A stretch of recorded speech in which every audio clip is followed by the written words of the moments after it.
It's Fayette County Sports, presented in part by the Fayette County Early Learning Center, Epifano McDonald's of Fayette County and Jamestown, Jim Van Dyke's Automotive Center, Great Oaks Career Campuses, Kirk's Furniture, Liella Lanes and Amore Pizzeria, ProMedica Heartland Hospice, M&M Horsehair and M&M Fasteners, The Summers Funeral Home, Weichert Realtors, Courthouse Manor and St. Catherine's Manor of Washington Courthouse. Thank you for watching Fayette County Sports on WCHC TV. 7, 6, 5, 4, 3, 2,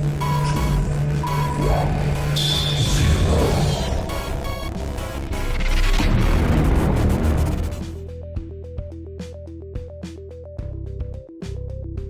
Well, good day, everyone. Welcome into our coverage of girls bowling. It's Miami Trace against Washington Courthouse, along with Ron Moore Jr. and also our technical advisor, camera guru, production guy, all around. He's okay. Dave Woolhevers join us. I'm Randy Young. Thank you so much for tuning our way. Well, we had one of the younger Amores helping us with the other broadcast. Couldn't get him to come home from college to help us out again, so we asked Dad if he'd help out, so he's going to do that, and we'll talk to him in just a few seconds. Meanwhile, the bowling teams are starting to loosen up, and we'll be getting action underway in just a little bit. The last time we was out here was in December, and we did the boys, and Miami Trace pretty much dominated the contest. The girls, meanwhile, it was a 40-pin win. It was close the entire way, so I'm kind of keeping my fingers crossed today. I'm not rooting for either team, but I would like to see a little close match, and Ron Jr. is going to help us keep up to date on what's going on with that as well. So it's Washington Courthouse, Miami Trace, FAC girls bowling action. When we come back, we'll talk a little bit more about the first game coming up right here on Fayette County Youth Sports, WCHC. We're under attack! Is it COVID-19? Not this time. It's... I am flu! Prepare to feel fever, cough, runny We're nose. doomed! Don't worry, Spleen. We've got a flu vaccine, and just like the COVID-19 vaccine, it trained white blood cells to identify and defeat the virus. Thanks, flu vaccine! Don't be caught off guard. Make sure you're up to date on your flu and COVID-19 vaccines. Sir, cover your mouth. Hi, my name is Olivia Pryor, and I'm from Fayette County Early Learning Center. We are now currently enrolling for our Head Start, Early Head Start, and Child Care Partnership programs. We have programs for pregnant moms and children from birth to 3, children from 3 to 5, and then we also have an existing Child Care Partnership where we meet with and work with child care programs and serve children from 6 weeks to 3 years old. If you're interested in enrolling, please stop by and see us or give us a call at 740-335-7282, and we hope to hear from you soon. Well, the teams are loosening up, and we're just a few minutes away from actually getting started with the first game. Ron Moore Jr. is with us right now, owner-operator of, of course, the Yellow Lanes, host site of bowling here in Fayette County. High school for, well, it's been your dad. You guys started as well about 10 years or so ago. Has it been at least that long? It's been at least 10, maybe 12 years ago. It's been a few years. I know that this was one of the areas, Ronnie, that, had one of the first high school bowling teams, if I remember right, and it's expanded, especially with the FAC. All 6 schools have got teams now. Yep. Back when we first started off, it was switched back to the SCOL for a little bit, and we worked real hard at getting enough teams to have a league, and that included Madison Plains and London at that time. Yeah. So, but yeah, it's come a long way. When you look at bowling, the numbers have gone up especially the last couple years since we started doing here on Facebook. We've seen the numbers increase. I mean, this year, I think both schools had unbelievable number of kids have tried out, and I think you've tried to get some reserve action even in, which is a little bit unusual in the past.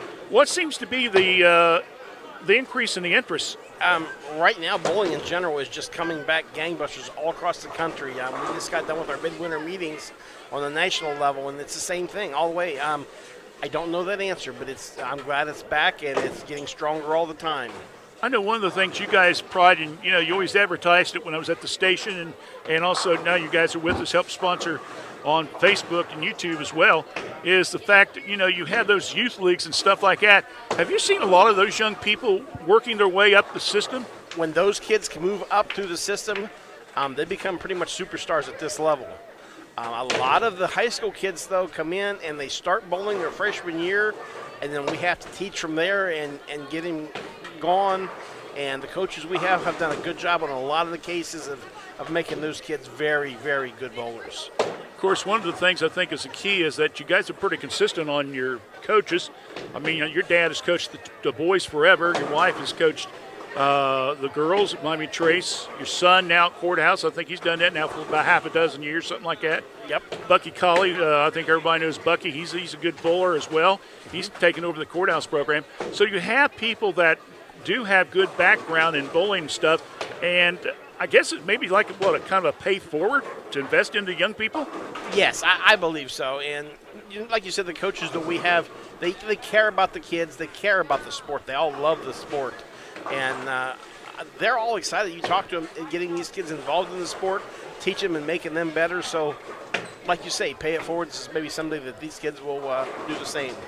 I know that the FAC Hillsboro has dominated for the last several years, and every once in a while you kind of like to see maybe somebody else win the league, but then again, you're the top dog. You want to be the one that knocks them off, so you're going to try a little bit harder. Yep. I know that especially Miami Trace over the last couple of years has done very, very well as far as finishing maybe runner-up or second place.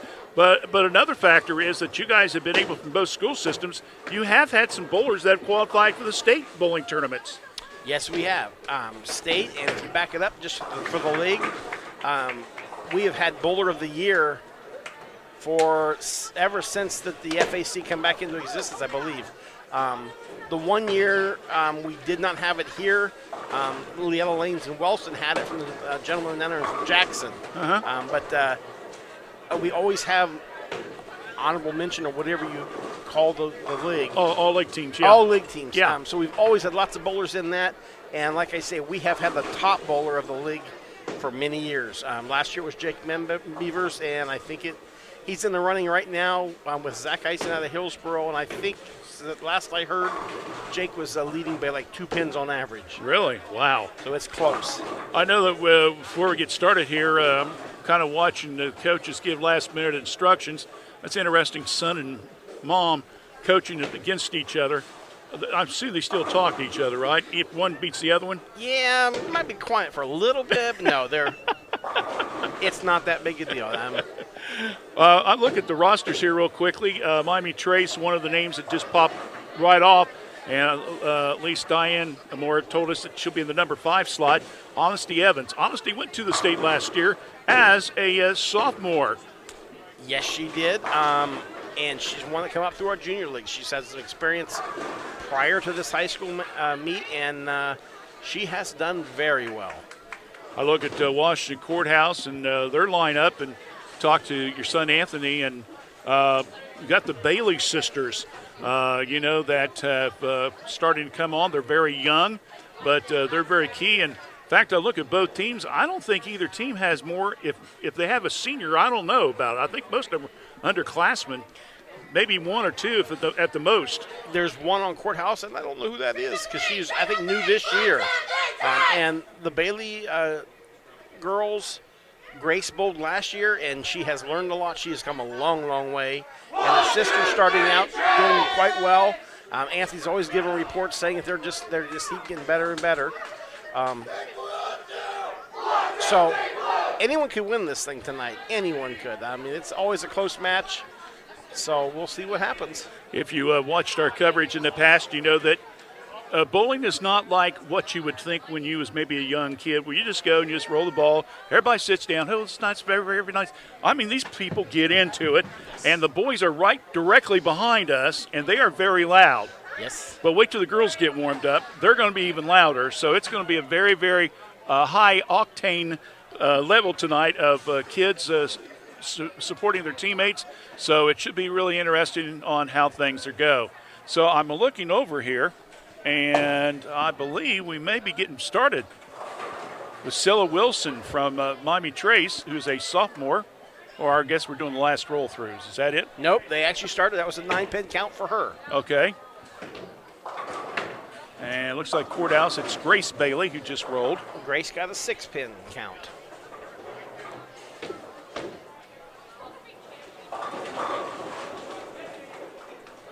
David's got the cameras all set up, so we'll try to get everybody we possibly can. And this is Wilson. And she got her spare. That's great. And we'll have Grace Bailey. She spares as well. All right.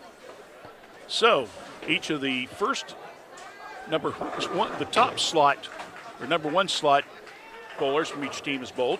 Now we start with Washington Courthouse. This is Sati Patel.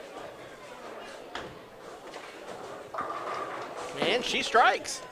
And over on the far is Miami Trace's Takia Yan, who's a freshman. Yep, she got a 9-pin count. If I keep this up, by the time they're seniors, I shouldn't know how to pronounce their names correctly. Yeah, have it all down.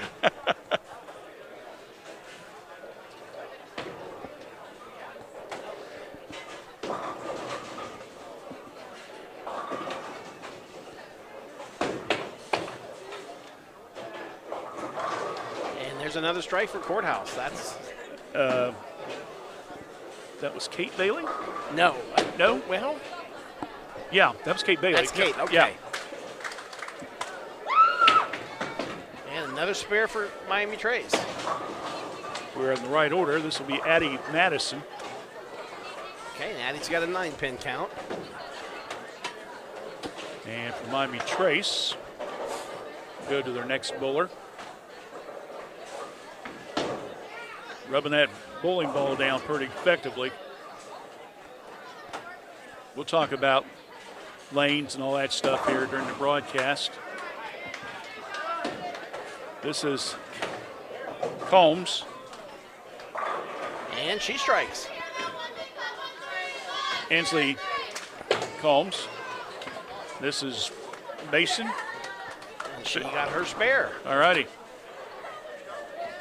So right now, after 3 frames, everyone has marked, and for the youth of both teams, that is excellent. Okay, up now is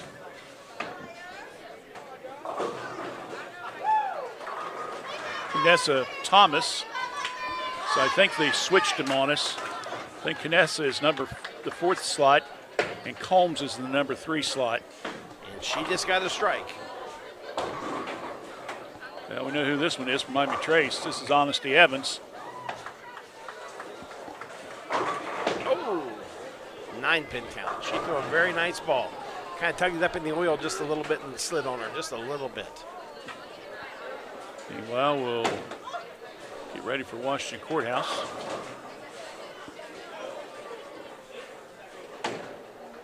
I believe this is Olivia Doyle for the Lady Lions.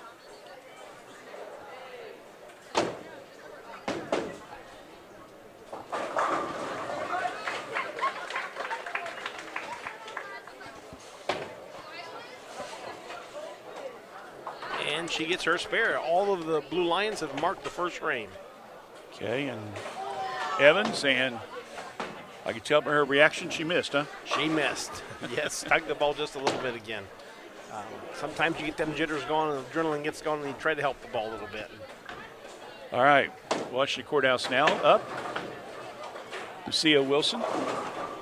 That's Grace Bailey, I think. Oh, I'm isn't it? Grace Bailey. You're right. I'm sorry. I looked wrong team. And Grace This is struck. Wilson here in front of me. Yes. On the got- left. Yes, she got an 8-pin count. I like the Trace shirts. They got their last name on it, so I can at least stay up to date on what's going on. Me too. It's like cheating. Sydney Patel from Washington Courthouse is on the far lane of the Blue Lions. She gets a 7-pin count.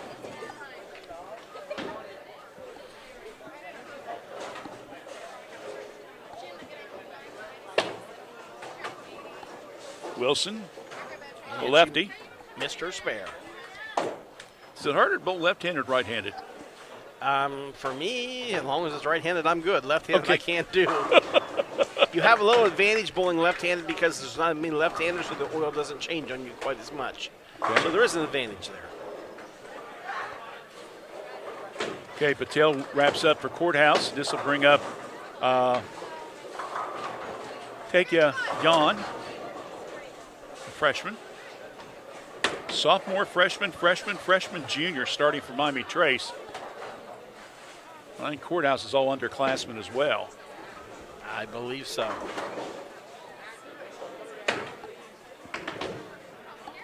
Oh, no. Gutter ball. Jan with the ball. She gets a spare. Yeah, good shot. Meanwhile, you might see it barely, but you might see, besides the two lanes here in front of us, you might see someone on the third lane. Looks like Anthony's having the rest of his blue line girls just kind of go ahead and go like a practice, I guess. Yeah, they're actually bowling for score, but it's the reserve team. Okay, it's So reserve yes. team. Okay.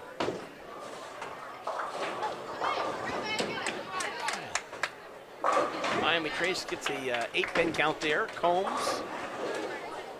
Got Contesta, freshman for the Lady Panthers. Courthouse on the far lane. And she gets a 6-pin count. Lanes 9 and 10 is what's being used here. Combs putting a little muscle behind that bad boy. Oh, and just barely misses converting the split there. All right, well, you're watching Girls Bowling. We'll take a quick break. When we come back, we'll have more right here on WCHC. Sometimes it seems like it's hard to decide on a technician that you can trust with your vehicle transportation service needs. That's why since 2001, customers from Washington Courthouse and the surrounding area have made Jim Van Dyke's Automotive Center, 2247 U.S. Route 22 Southwest, their smart choice in auto repair service needs. Jim, Marlene, and Ray Van Dyke offer customers a professional, trained, and certified staff that can handle your vehicle needs. Jim Van Dyke's Automotive Center staff can do it all, including transmission, brakes, tires, and alignments. They also offer a free 30-point inspection to detect any potential service needs. They can work on both domestic and foreign vehicles. Call for an appointment at 740-335-2000. That's 740-335-2000. Or for more information, go to jimvandyke.com. All right, we're back here as we are in game number 1 of the match between Miami Trace and Washington Courthouse. Along with Dave Willever, Ron Moore Jr. joined us for the broadcast today. Miami Trace's Thomas Odessa is bowling here in the closest lane. And she gets an 8-pin count. Looks like she's got a broken wrist. Yeah, she broke her left wrist a couple of weeks ago. Wow. Right before one of the big tournament that was going to, I think. Oh, wow. Courthouse. She has an 8-pin count.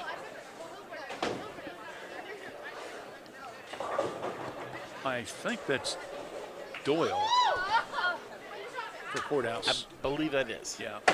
She's in the number 5 slot.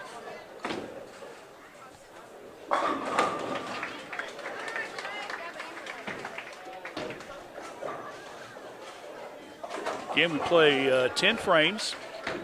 Everybody bowls 2 individual games, right? Yes. And then do you play a best of 3 or do you play all 3 bakers? All 3 bakers. And then everybody's scores totaled up, and that decides the winner. Okay. Yep, total pin count counts. All right. So, and honestly, just left the 7-pin. A little strong hit on for her that time.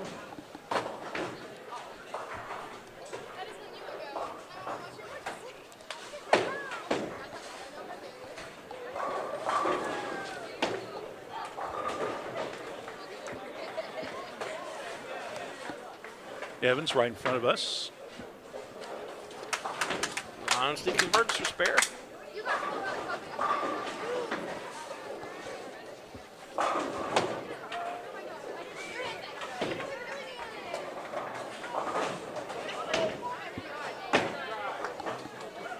Courthouse now bowling here in lane number 9. 7-pin count for Courthouse.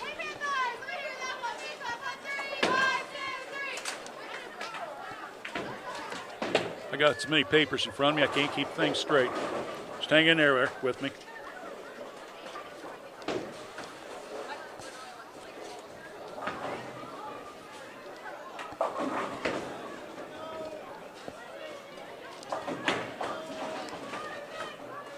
It's part of the problem doing sports. I've got basketball, football, volleyball, bowling. You're the man. You do it all. Yeah. Thing is, I got my notes all turned around here.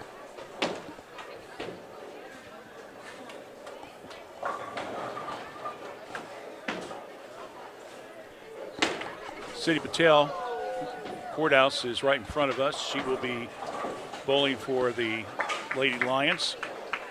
She got a 9 count. She's going to convert the spare here. Meanwhile, you got Jan on the next lane over. That ball took a little hop down there.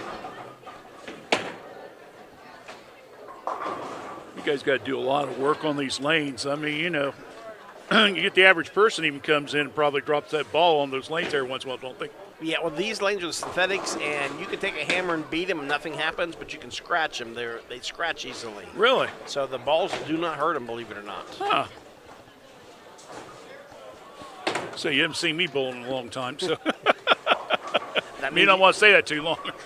That means you're due again. You get you back out here. Combs, meanwhile, for Miami Trace. Hensley. She gets a 9-pin count. And the Courthouse bowler, which I believe is Bailey again, has a big split there. In case you hear that, behind us is the Trace and Courthouse boys going up against each other. Trace coming off a big win at the Jim Shaw Baker a week ago Saturday. By the time you watch this, it'll be a week ago Saturday. Of course, yesterday would have been the Liella Bakers. How many teams was you scheduled to have come in for that? 16, it's next Saturday. It's 21st, isn't it? 21st, yes. Yeah, well, we're airing this starting the 22nd. We're taped. Gotcha. I'm confused. Forgot. I'm sorry. Gotcha, yes. 16 teams, 8 boys and 8 girls. All right. We'll try to let you know how that turned out on our sports Facebook pages.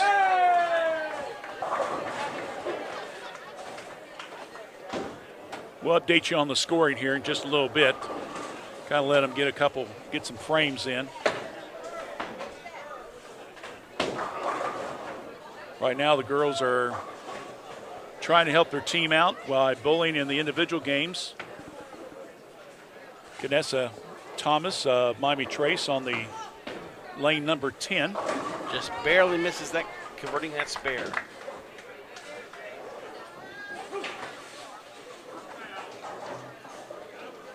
We are what? How many frames have we gone through, Ronnie? This is the 3rd frame, and the anchor bowlers are finishing up. Doyle's finishing up for Miami Trace, and Honesty Evans is throwing her first ball in the 5th for the Miami Trace. Okay. We'll get you a score as soon as Honesty gets done.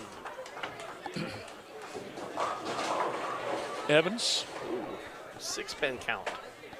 Looks a little bit frustrated today. She's not had a sharp first set here, to say the least. Yes.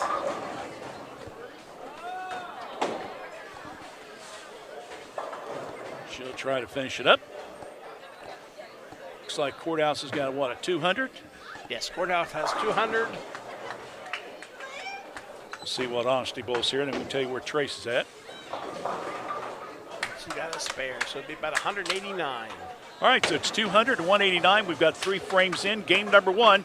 Back with more girls bowling right here on WCHC. Your Epithon McDonald's of Fayette County and Jamestown has openings for individuals looking to grow with one of the top companies in the world. Epithon McDonald's now has available crew positions at our Jeffersonville location starting at $16 per hour. If you're looking for management opportunities, positions are available starting at $18 per hour. Benefits include school tuition assistance, free meals and uniform, paid training. Check out our McDonald's of Fayette County, Ohio Facebook page. Epiphone McDonald's. I'm loving it. All right, we'll move now to frame number 4. And again, Lady Panthers up by 11 pins after the first 3 frames. Wilson. Actually, the Blue Lions are up by 11 pins. Oh, Lions are up by 11. Yep. Okay. They switched it on me here. So it's Courthouse up by 11. Apologize for that. That's why I got Ronnie here, man. You got to keep me straight, folks. There's a lot of numbers flashing up on them boards. Yeah, but you're around them all the time, so you know how to read them. I don't. Okay, Grace will go for her spare, and she gets it. And of course, it's Grace Bailey from Washington Courthouse.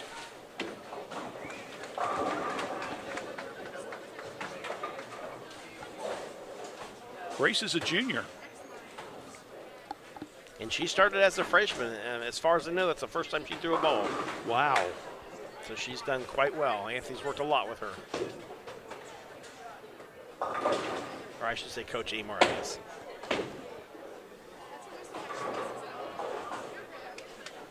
Takia Yan, a freshman. Miami Trace here on lane number 9, which is right closest to us. Seti Patel for Blue Lions on lane 10. She's also a junior.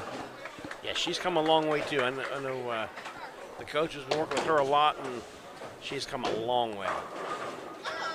Oh, that was a very nice shot, but it turned out to be a split there. Ainsley Combs, a freshman for the Lady Panthers. Trail will try to finish off this frame.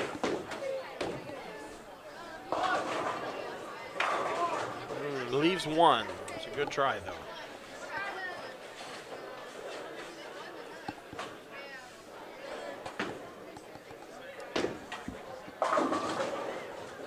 Combs will try to finish off her frame.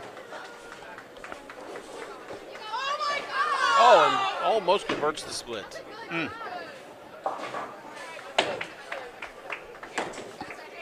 Kate Bailey, I believe it is. Yep, and she strikes. Kate's a freshman, so she's got several more years of bowling. Yes, she does. It's kind of unusual. Well, I guess I should take that back. It's not always unusual for sisters or brothers playing on the same bowling team. Maybe a couple classes difference. Yes. We've seen it in other sports here around the area, so bowling's no different in that regards.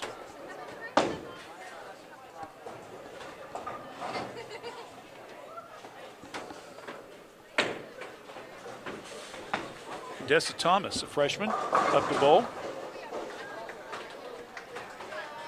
Considering she's got a broken wrist, Ronnie, she can't put as much behind the ball, but she's a little bit more accurate, I think. Yeah, I would say so. Maybe it slows her down a little bit, but still bowling with that thing hanging on your arm, I don't know. That'd be tough, I think. And honestly strikes, so they're through the 4th frame.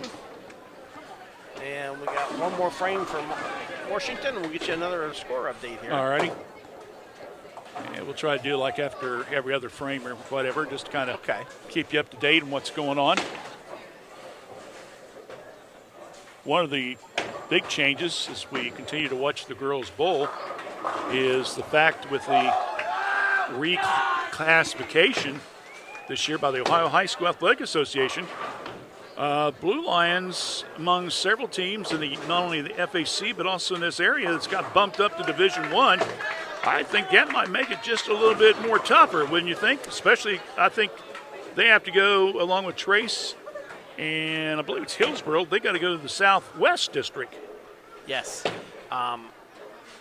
So they'll be bowling over in Dayton, and yes, there's a lot of good competition over there. But the thing is, in the past, when we went to the Southeast, you would have Miami Trace, Washington Courthouse, Hillsboro, Chillicothe. And all of those teams, in my opinion, are worthy of the state tournament. Right. But you only take one out of that district, so one gets to go and everybody else has to set home.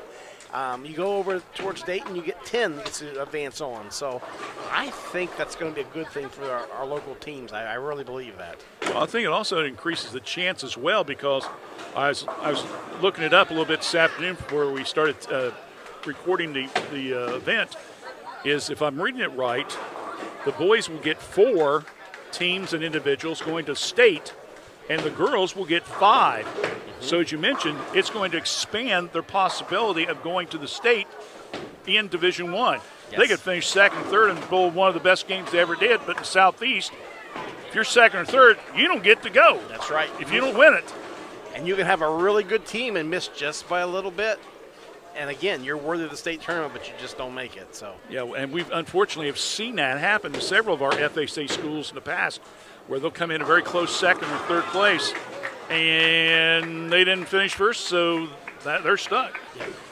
And you like to see as many teams and individuals as possible to go. I mean, I think that's what makes the fact that you had some individuals like the Mullins boy, I think, went a couple of years ago. I think he was either 1 or 2. I think they rotate him around every once in a while, but I think he was either 1 or 2. I know Honesty was in the top 3 or 4 of her district, so she got a chance to go and ended up doing fairly decent. So, in fact, I think top 25, something like that. I think yes. Yeah. Like 21st, 22nd, something along those like lines. that. So, again, it can create some more excitement for the fans and for the kids here if they fare well. In fact, I know that David and I, we did a series on last spring on those kids from our area school that went to the state tournament. Honesty was one of the young folks that we got a chance to interview. Well, I'm hoping we'll have even more this year because, again, the FAC has just got so much talent in it when it comes to bowling that it is remarkable, I think. Again, we are underway with Miami Trace Washington Courthouse. We're in the first of 2 individual games. Then they'll play 3 Bakers. Thomas from Miami Trace is bowling in lane number 10. Canessa with the roll. And she gets a 9 count. Leaves a 7 pin. And Doyle from Washington Courthouse is working off a strike. There's her throw. And she gets a 6 count. All right. She's in the number 5 slot. Thomas is in the number 4 slot, so we still have Honesty Evans. And then we'll try to get a score update after Honesty bowls. Okay, Thomas converts her spare. All right. And coach and her teammates give her the fist pump. No high five, but slapping. Yep. No, the broken wrist. You don't want that. You got to be careful. Yeah. All right. Let's see how Honesty does here to kind of wrap up this frame. Doyle, Miami Trace. Doyle converted her spare. Honesty gets an 8 count.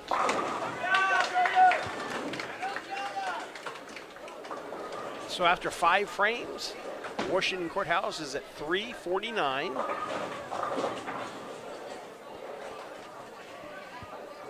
And we'll see how Honesty fares here with her okay. spare. So 349 for Washington.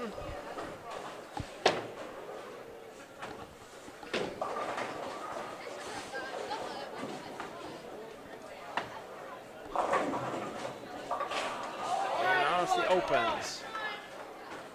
So we're looking like 327. 349 Washington, 327 Trace. All right, so that's with 5 frames. We're halfway through here.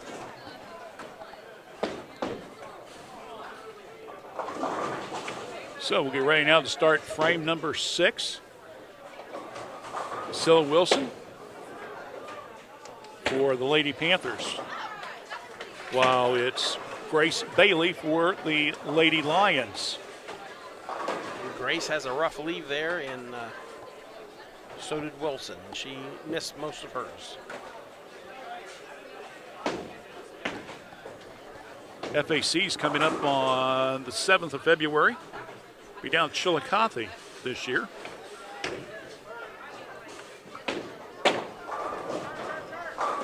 I'm thinking last year didn't Trace boys win the tournament down there, but overall they came in second behind Hillsboro, if I remember right. I believe that is correct. Yeah. So Grace just missed all her points. I saw where Jackson beat Hillsboro girls this I year. heard about that. I was like, I got to double check that. That don't sound right, but it was Jackson actually beat Hillsboro girls. Yes. So, you know, you get those every once in a while that like, okay, well, maybe we still got a chance, you know? Yeah. Well, Coach Kilgore works hard with all of them down there, and he's the only coach for the boys and the girls. But he puts his heart into it. He really does. Yep. Well, we've been covering bowling between the radio station and here and the TV station for at least a dozen years. And it's always seems like Hillsboro has always dominated. They really built that program up, and they just keep bringing kids up. But Miami Trace, Washington Courthouse has challenged them. Chillicothe's got a semi-young team, but they seem to have been able to pull a couple big wins this year as well. Yes. Jackson's, I think this is their 6th year, if I remember correctly. And Greenfield, they bring some talent out as well. So, you know, anybody can be competitive on any day. Greenfield's got a freshman down there that's doing pretty well, and you give him a couple years, he come up through our junior program, he's going to be very good, very good. Combs bowling now for Miami Trace. Ansley. You can tell by her reaction, that was a little bit offline. I don't even have to look at the camera. I can tell what they bowled. Body language says it all. Yes. This will be Kate Bailey of Blue Lions. We're on lane 10. She gets her spare. Vanessa Thomas, Miami Trace. Oh, nice ball. 9-pin count, but very nice ball. She did a nice moonwalk backwards, though. She thought she had it. Addie Mason, the Blue Lions. Patty gets an 8-pin count. So Thomas will try to finish it off here in frame 6.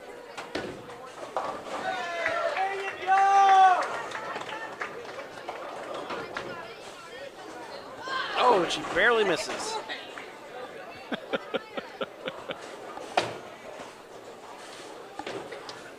Oh, and she dropped hers into the gutter. Honesty Evans now will be bowling for the Lady Panthers, while Olivia Doyle will be going for Washington Courthouse.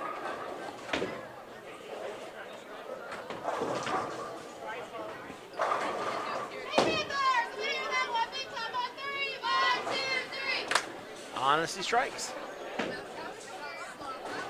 Well, I know she hadn't done that after every one, so I guess when they strike, they do the cheer. Yes. Doyle. So we try to get close to wrapping up frame 6 in game number 1. Doyle strikes. So we'll take a quick break. We'll come back with frame 7 right here on WCHC. A new way to healthcare is here. ProMedica Home Health, formerly Heartland Hospice, works on enriching lives one patient at a time. With office locations at 208 North Fayette Street, Washington Courthouse, and in Circleville, ProMedica provides care wherever our patients call home. Our services serve a 7-county Central Ohio area. As a local home health and hospice provider, ProMedica is ready to offer 24 hours a day, 7 days a week service for your healthcare needs. Contact them at 866-498-6456. That's 866-498-6456. ProMedica Home Health, Washington Courthouse and Circleville.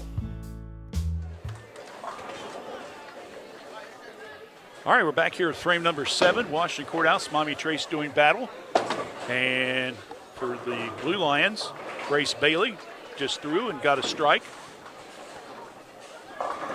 Meanwhile, we have Wilson for the Panthers. And Patel strikes. 2 in a row.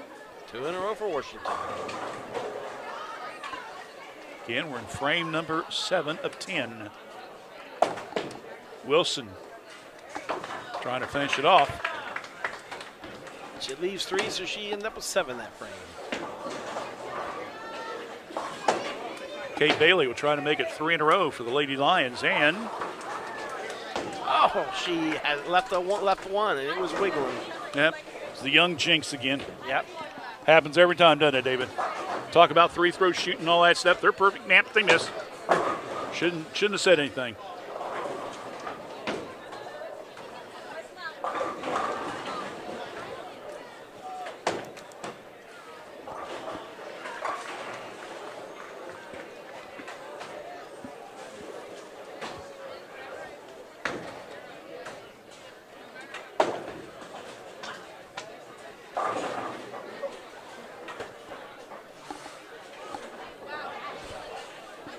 Okay, Jan for Miami Trace.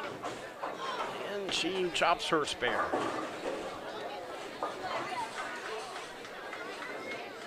Meanwhile, Kate Bailey for the Blue Lions. Getting a little quick construction there. Kate actually slid that pin way over. I mean, it moved a long ways. And she misses that. Combs on lane 10. Really putting a little behind that one. 9-pin count, but that was a nice looking ball as well.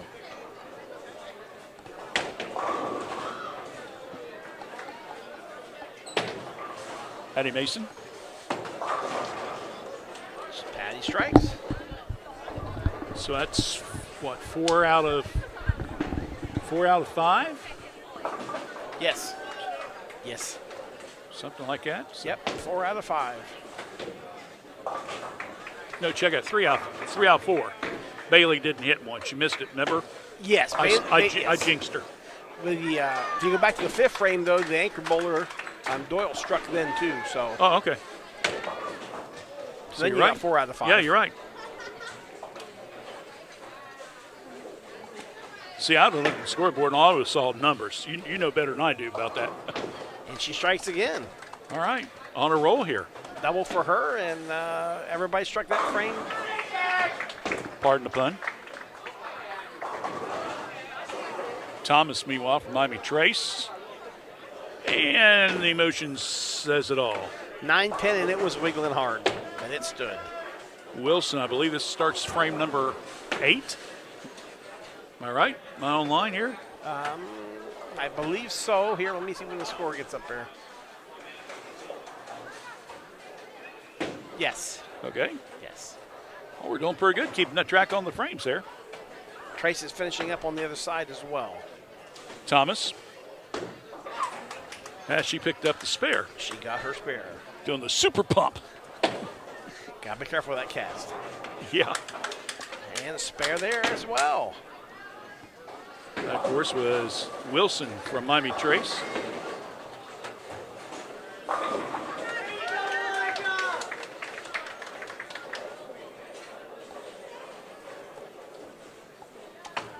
Honesty. Honesty gets a 9-pin count. Yeah, I looked at the wrong team there. Apologize. Here's Jan. Jan strikes. Well, they're rolling a lot of strikes here. That's going to start picking up and expand the lead. Changing that score around here in a little bit. Yeah, they were trailing there by, Trace was by 20-some pins after the 5th frame. Now they're playing a little catch-up. Combs will try to wrap up her 7th frame. While looks like Grace Bailey will start frame number 8 of 10 here in the first game. Grace gets a 7-pin count.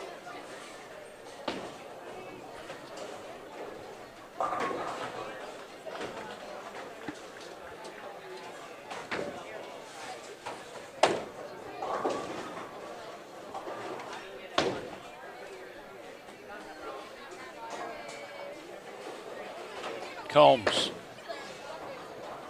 with the roll. Misses her spare. Grace gets 2 out of 3.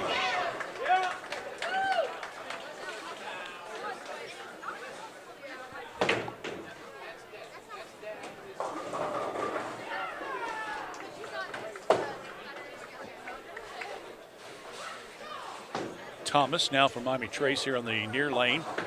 Patel is on the far lane.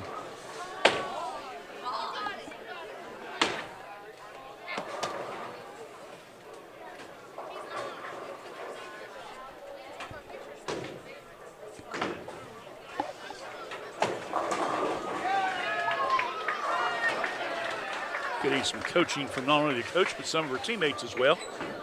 About something on the release of their. They're all right there for her. Yep. Encouraging each other. Again, one of those individual / team sports that you can participate in. You want to do the best you can because if you do better, then your team will do better.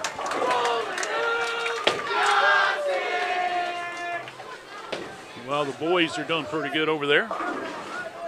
Jake Van Bevers has spared his first frame, and he has struck every frame up until I can't see real well, but I think it's the 8th frame. So he's got a really good game going. Well, I'll keep an eye on that. Okay, so Evan's going to try to wrap the 8th frame up for Miami Trace with 2 frames to go. Honestly strikes. All right. Meanwhile, we have Kate Bailey over at Courthouse. Kate strikes. Now be Addie Mason. How you get those strikes, you don't have to throw one ball. Keeps things moving. Makes it a lot simpler to add up to. Oh, absolutely. And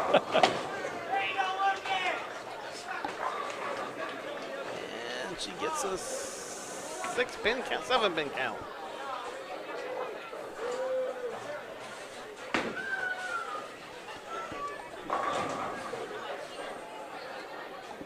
I think Courthouse is already in the 9th frame. They're kind of getting a little ahead here of the game. Yep, they got out of balance there just a little bit, I think, as far as where I was at. Kate got a 9-pin count, and that was her first ball in the 9th. Mason with the roll. She got 1 out of 3. Oh, Grace barely misses her spare. All right, we'll take a quick break. We'll come back with the final frame or so as you're watching girls bowling on WCHC. All right, we're back in the final frame plus. Washington Courthouse bowling in the 9th frame. Olivia Doyle will wrap up action for the Blue Lions, I believe, in frame 9. Meanwhile, Patel is going for Courthouse. She had a 6-pin count. I believe she's the second bowler in the 9th frame for Washington. Okay. So Doyle must be wrapping up 8? Yes, Doyle's wrapping up 8. Yes. I got ahead of myself there a little bit.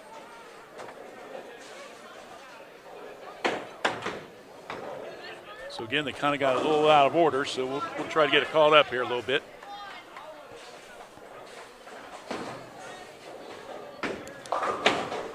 Looks like Wilson from Trace will get ready to start frame 9. 9, okay. Yes.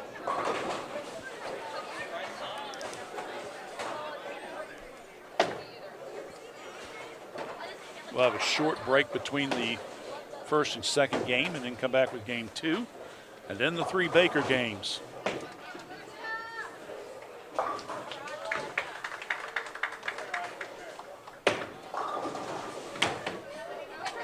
Kate Bailey with the roll.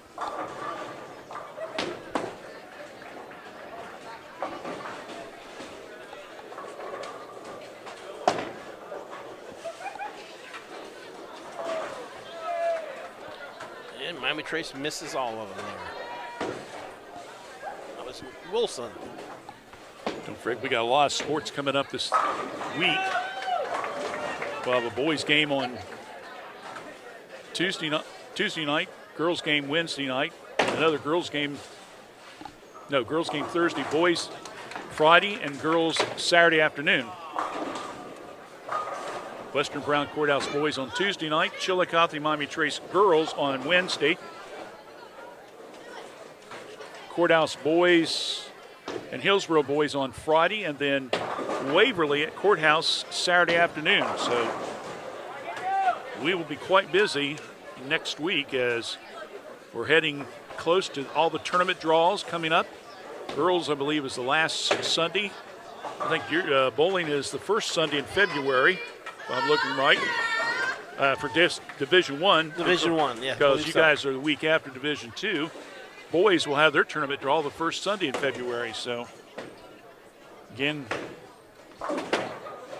Dave and I are kind of waiting to see what happens, see if there's any local games, or if there is away games, if there might be a possibility of us doing some coverage, and we'll announce that when we get a little bit closer to it. It's amazing. It seems like this winter season has just flew by already. I know. I was like, I can't believe it. We got maybe less than a month. We'll take about 3-4 weeks off, and then we'll have a real quick 6-week spring season, and we're done. Be fair, and then we start all over again.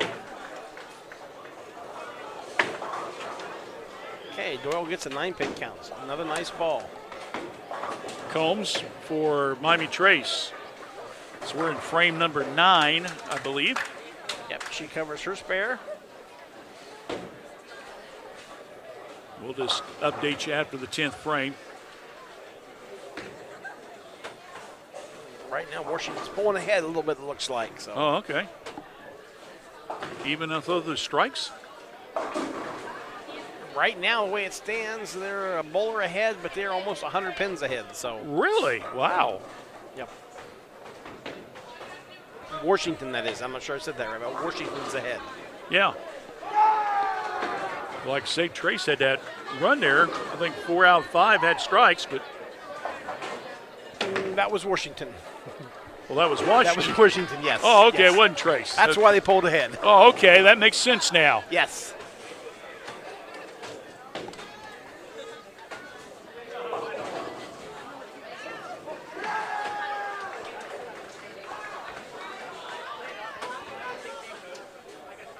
Thomas with the roll. Spare. She got converted her spare.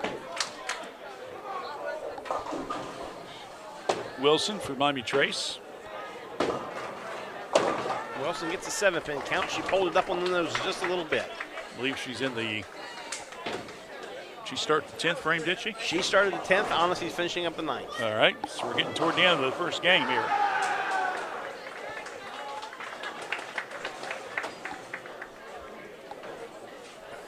Oh, that's an interesting bowling ball. Looks like a baseball. That's her spare ball. It goes pretty straight. But it's pretty cool looking. Yeah. Wilson, the lefty, with the roll. Oh, falls off in the gutter. Well, that's not going to help you. Honesty with the roll.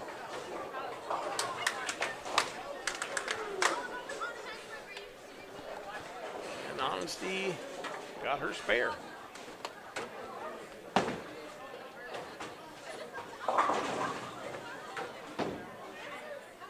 So everybody's starting their 10th frame here.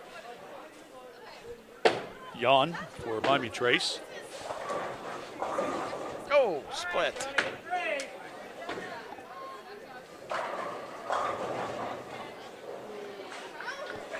Okay, Washington's got a 9-pin count. I think they substituted somebody in there.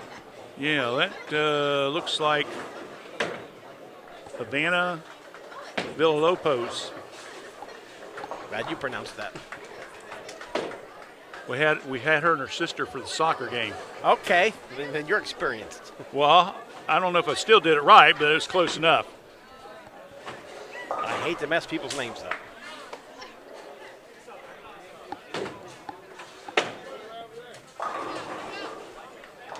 So they brought her in.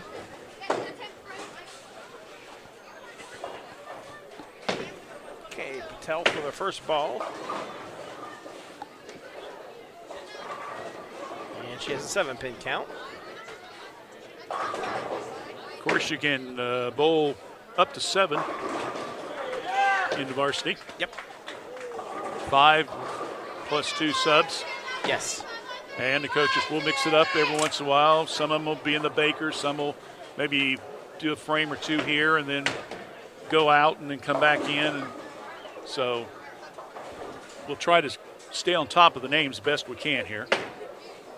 Spatel continues to roll. Again, we're in frame 10. Combs struck her first ball in the 10th, so she has 2 more balls. So we're getting toward the end of the first game. Courthouse was leading the last report we had. We'll get a final score for you after everyone's done.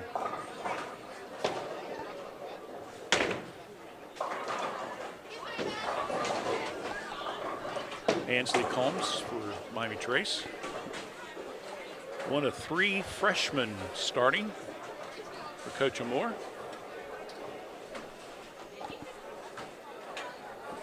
Meanwhile, it looks like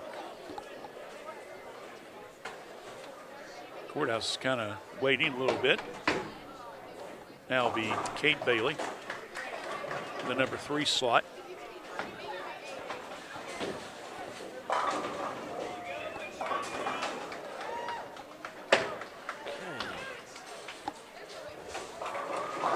Oh, 9-pin count for Kate. She threw a very nice ball there. Vanessa Thomas, another freshman.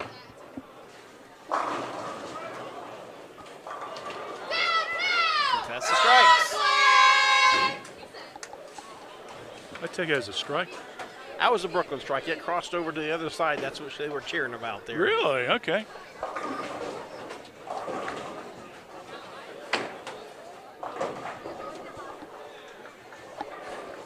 So if you roll a strike and one of your 2 balls in the 10th frame, you get an extra one. Yes, strike or spare. You get 1 extra one. All right. You can get up to 3 balls if you strike all 3. But you get, yes. Okay. Yes.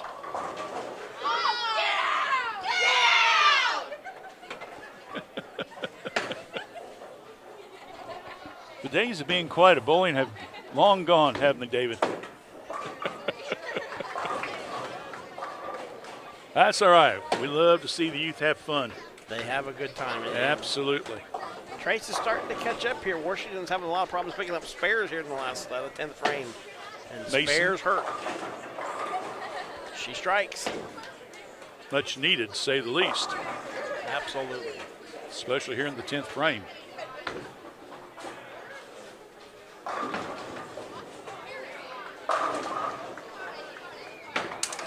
Trace gets her spare. Evans. So the number 5 slot for Trace. Look like she might be wrapping it up. I'd like to see 3 out of her right now, 3 strikes.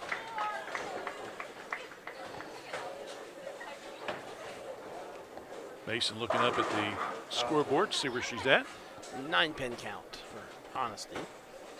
So if she picks up the spare here, she will get another ball.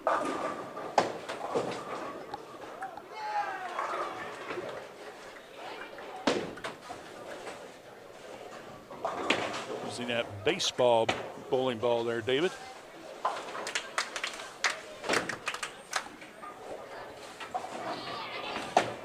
Meanwhile, Mason over on the other lane. She converts her spare. Okay.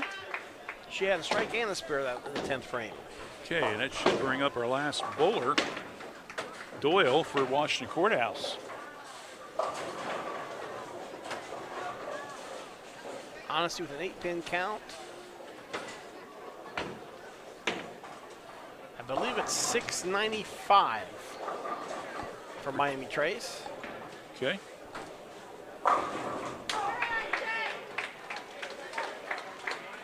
And we'll see how Courthouse finishes up here.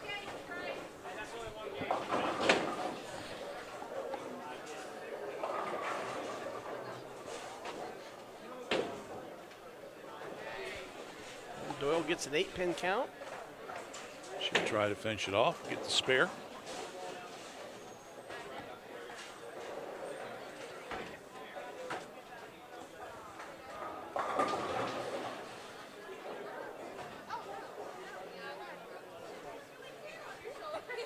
For Miami Trace. The high individual game that time was Honesty Evans with a 170.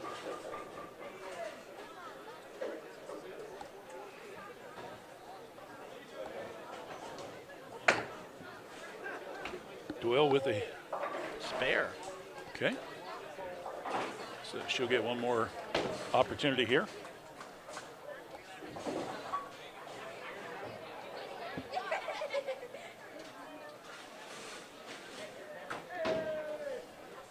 She could have a possible 182 if she strikes here. Oh, okay.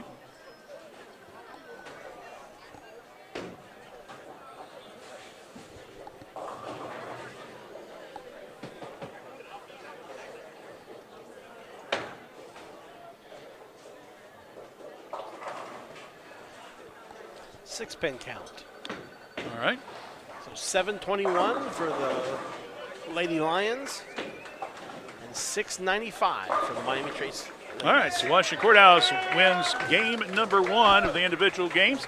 We'll take a break. When we come back, it's game 2. So stay with us right here on Fayette County Youth Sports, WCHC. I've taken a lot of shots in my career. At Ohio State, in the WNBA, at the Olympics. But I didn't take those shots just for myself. I took them for my team.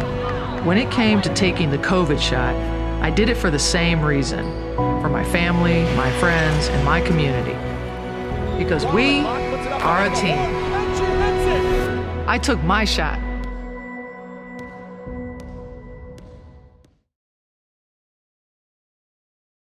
Don't believe everything you hear on the news media. The real estate market in Fayette County is very strong.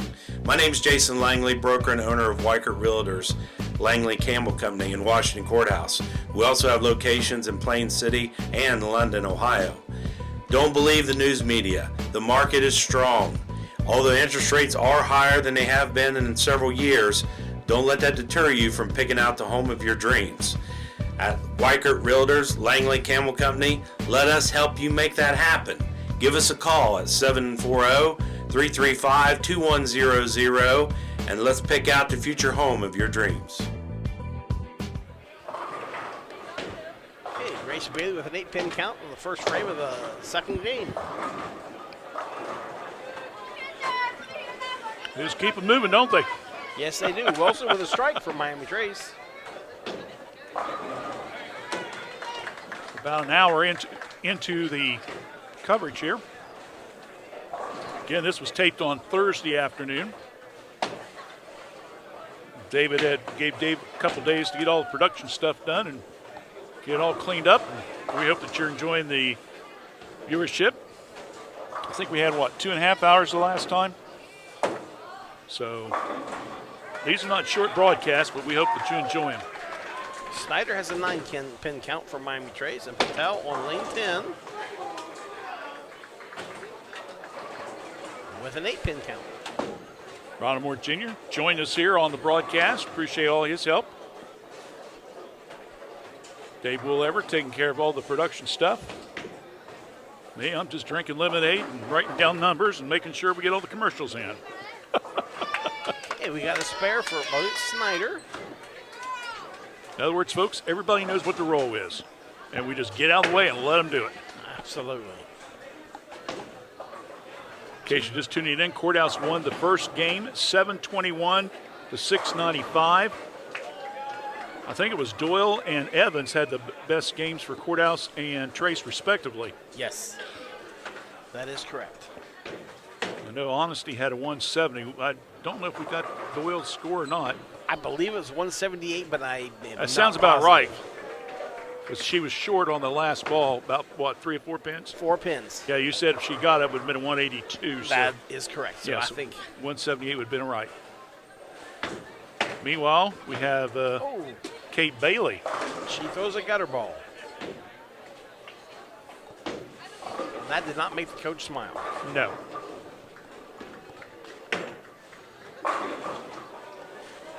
Ainsley Combs. Oh, she barely misses her spare. She kind of compensates a little bit for her small body frame by holding the ball with both hands. I've noticed that. Well, that's the new style, is it being a two-handed bowler with no thumb. Oh, okay. And that's what Jake Manbevers does as well for the Mitres, and he does it very well. Okay. That kind of come by with the professional Belmonte and Jason Belmonte, and everybody's kind of trying to copy him, and there's some people doing it very well. A little new twist, I guess you can call it. Yeah.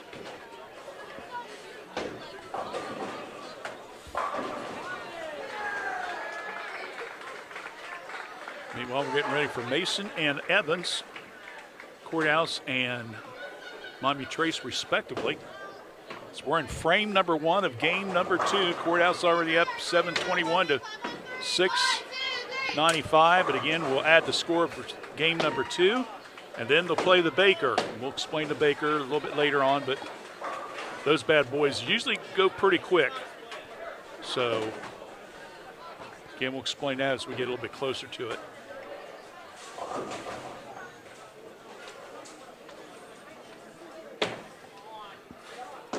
Grace Bailey for the Blue Lions. Grace gets a 9-pin count. Meanwhile, we have Mason for the Blue Lions.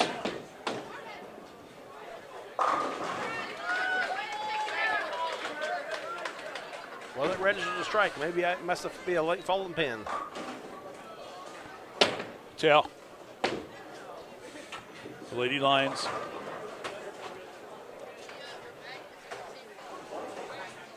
Meanwhile, if you see a third or fourth bowler up, that is Courthouse's they're bowling for scores, but it's their reserve squad. They're all here. You might as well go ahead and, have them act like there's an actual match going on. Yep. That's the only way you're going to improve is bowl, bowl, bowl. That is correct. Patel, lane 9. And Hurst falls into the gutter, missing the 10-pin.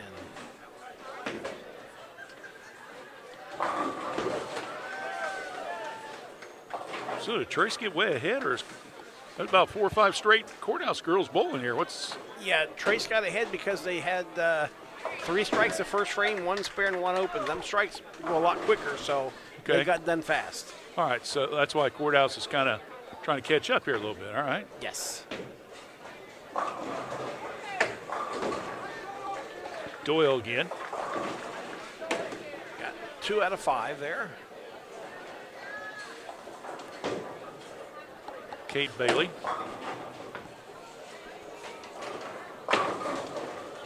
Much better than her last frame. That's a strike. Kind of start to get the hang of who these girls are now, so that helps a little bit. In case you folks are tuning in, so I wonder who that is. Well, we'll do the best we can to update you. I believe this is Melvin. Addie Mason. Mason, 9-pin count for Mason. Meanwhile, Trace will get ready to start the next frame for them. The lefty, Lucilla Wilson, a sophomore. She gets 9.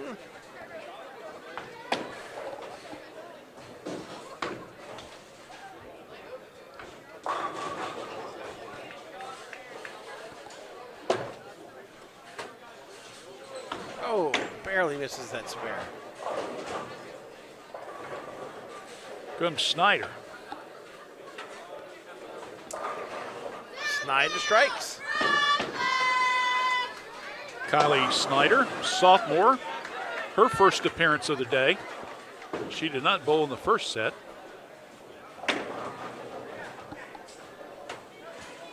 So get her some experience right now.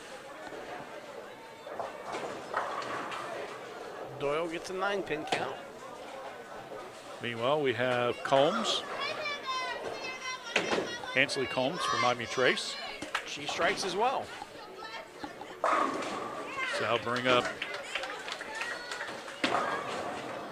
Contesta Thomas. As we mentioned in the first game, she was one of 3 freshmen that was starting out of the 6 that are here today. 8-pin count. Like we said, missed earlier. Yes, that is a cast on her left wrist. She broke it. Showing how tough she is. She's out there bowling. Yes. Me, I'd have stayed in bed crying all for the next 6 weeks. Asked people to bring me soup and food. Me too. No go for all I can get. I mean, No.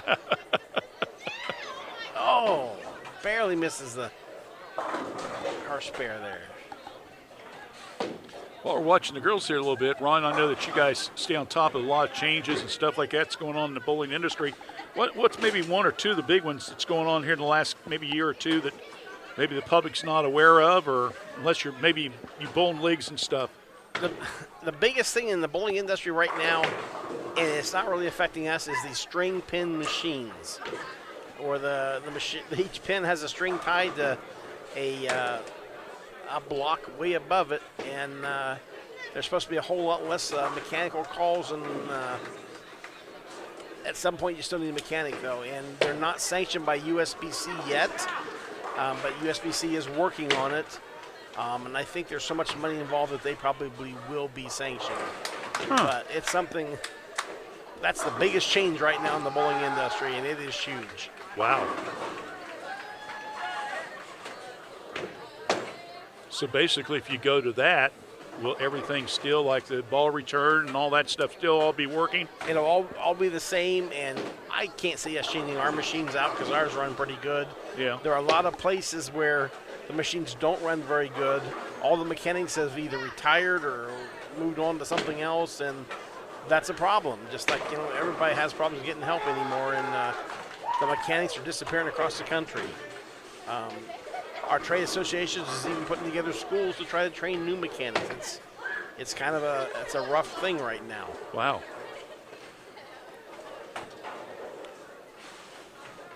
Kylie Snyder, a sophomore from Miami Trace, who's in the starting 5 this game. Grace gets her spare for Washington.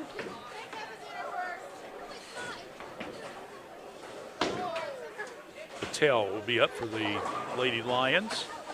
Again, won game number 1. 721 to 695 in case you tuned in.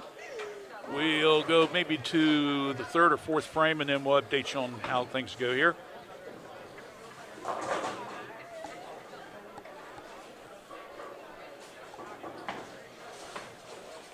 Snyder with the roll.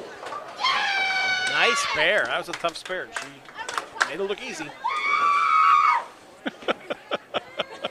I think she had a good throw there, David. Mommy, next time we do bowling, I'd start wearing earplugs. Oh, mercy.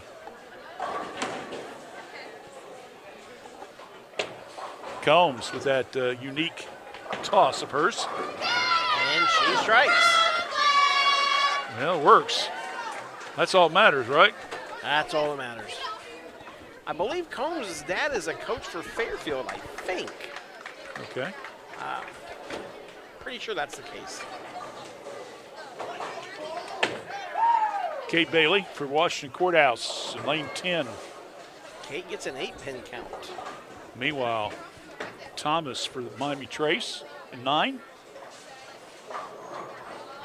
9-pin count for Thomas. I think she wanted a strike there. Yeah, I'm going to say she wouldn't. That's not a shout of happiness. That's a shout of frustration. Yep.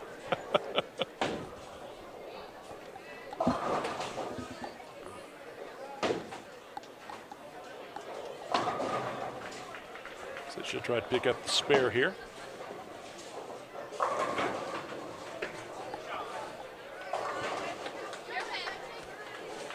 Falls off in the gutter. Meanwhile, Kate Bailey will try to finish her frame up for the Lady Lions. Wow. Honesty Evans for Miami Trace. Honesty has a 9-pin count.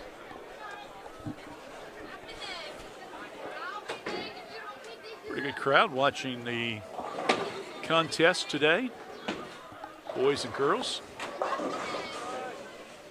I remember we tried to come out here one year. We was going to do Jackson and Trace and Courthouse, and David and I couldn't even hardly move around. We said, we'll come back next week. Because if you get more than 2 teams in the facility, it does get crowded, especially when the parents come and some of the students and so forth. Yep. Well, we have 16 teams Saturday, and we'll have bleachers in there. All the tables and chairs disappear. We have bleachers set up. Really? Oh, my goodness. You'd almost have to, I guess. Yeah.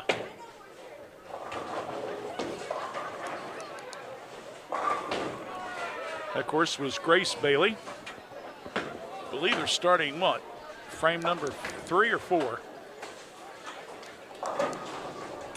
They're starting number 4. Okay. Doyle's actually finishing up on the 3rd frame. Okay. So right now we're looking at Trace at 210. And with Grace's ball, we're about at 179 to 210. 179 for Washington and 210 for Miami Trace. So Miami Trace having a little bit of showing. Okay. Again, that's after 3 frames. Doyle strikes. And with that, we'll take a quick break. We'll come back with more bowling right here on WCHC. M&M Fasteners has been supplying quality fasteners across the United States since 1996. M&M supplies our customers with all types of fasteners, from standard nuts and bolts to specials per your prints. M&M Fasteners is a complete fastener importer and distributor that can custom tailor our services to meet your customer needs. Whether it's 1 part or 1,000 parts to be customized for a special job, M&M can thread, turn, mill, drill, and weld parts to meet your specifications. For details, call us at 740-335-1641 or see us at our website at mmfast.com. Okay, we're in frame number 4, game number 2.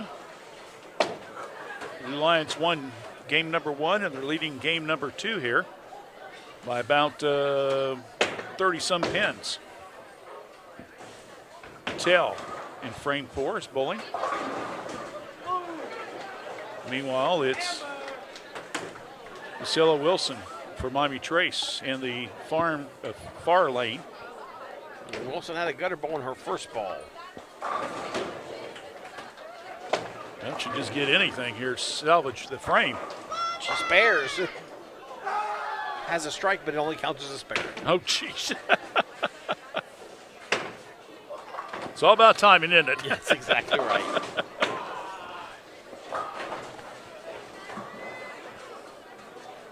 Meanwhile, it's Snyder, Kylie Snyder for Miami Trace, who didn't bowl in the first game, but Coach Moore put her in for game number 2. 3-pin count for Snyder. Meanwhile, here's Kate Bailey. Kate gets a 9-pin count. Reminder, we got a lot more sports coming up this week. Tuesday night, boys basketball, Western Brown, and Miami Trace. Wednesday night, Chillicothe at Miami Trace, battle for second in the AFC. Friday night, Hillsborough and Courthouse boys. And then, of course, on Saturday afternoon, Waverly against Courthouse. That'll be about a 1 o'clock airtime. So four games scheduled for the upcoming week.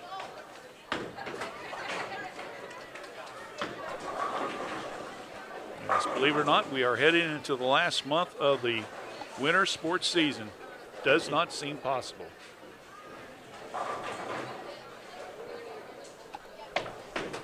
Can't believe we got through Thanksgiving and Christmas, but New Year's. Where do those holidays go, huh? Patty Mason for Washington Courthouse.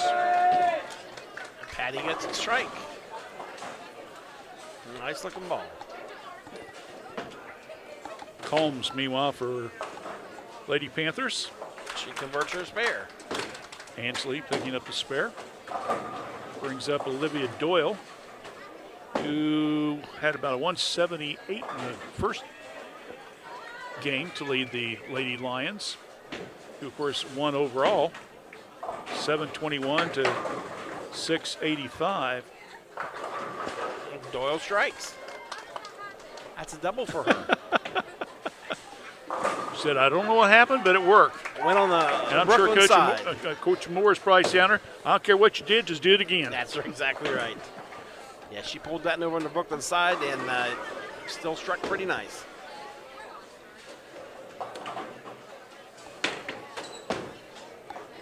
Wilson again from Miami Trace, leading off the next frame.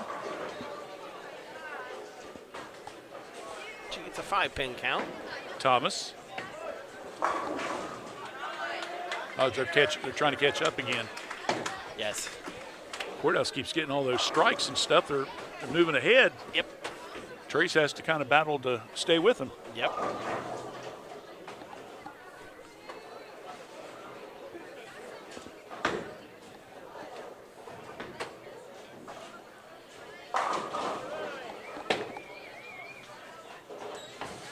Oh, and she misses all of them. Wilson for Miami Trace. Evans. Beautiful strike. Yep.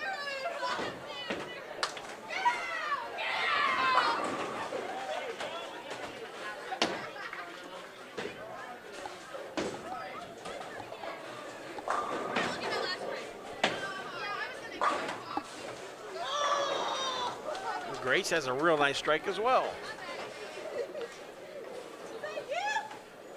Grace has not missed a spare in the second game.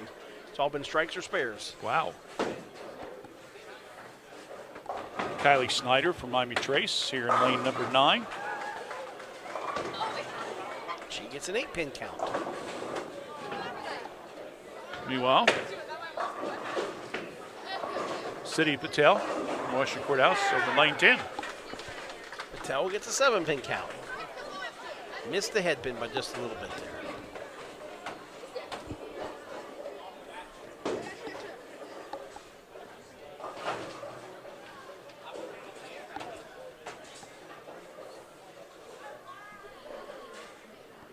Snyder will try to see if she can get the spare on this one. Oh, that gets 1 out of 2.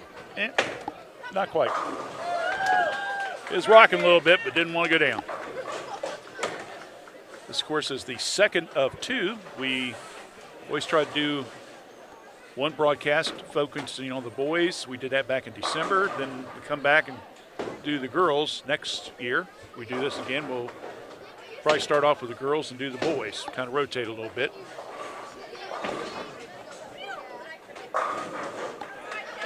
Thing is, most of these kids are underclassmen, so we're going to get a chance to see them for the next couple of years.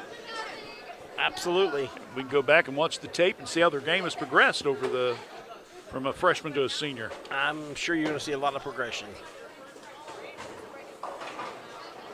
Combs got that one a little to the wide, a little 7-pin count. One question, I know that basketball and stuff, like they have like a 6-quarter limit. Kids play reserve and varsity, things like that. Is there any kind of limit to how many games the kids or frames they can actually bowl in one day? Or no, not frames, and it used to be 32 matches a season. Okay. And that may have changed. I'm not sure, but I was coaching way back, and it was 32 matches a season then. Okay, so matches like we're watching today, 2 games and then the Baker games? That counts as 1 match. Okay. If you go to an all-day tournament, that counts as 1 match. Really? If it's a 2-day tournament, it counts as 2 matches. Wow. So, yeah, it was up to 32. So these kids get a lot of bowling in. They get a lot of bowling in.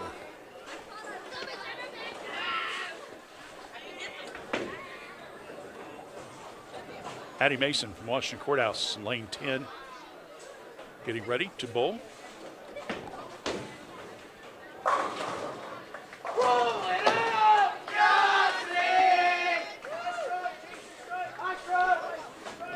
Mason misses her spare. Meanwhile, Thomas once again. Canessa.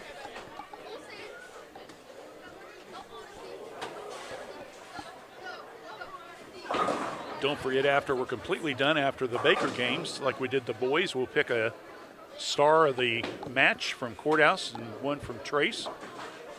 And it's probably going to be late February, early March before we do that show for the winter sports season, but we'll make sure to get the kids on this year. and let them get honored.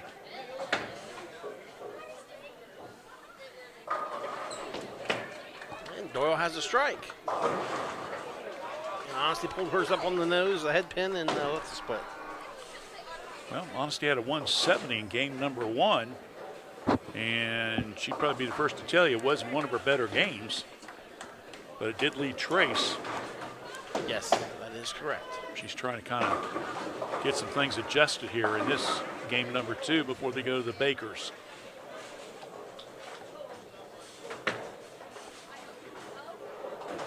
She gets 2 out of the 3.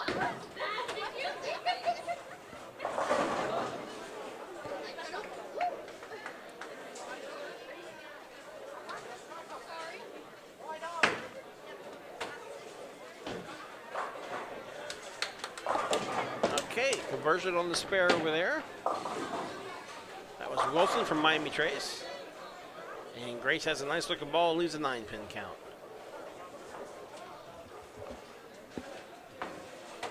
Trying to see if we can frame 4 or 5 here. I'm starting 6th. Like I say, we're starting 6th. Starting 6th. Good. Moving right along. I gotta say, this one's moving a lot quicker pace than the first set. It sure seems that way. Okay, Grace had a gutter ball on her spare.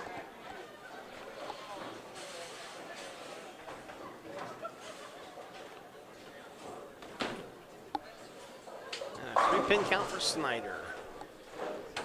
This coming Thursday,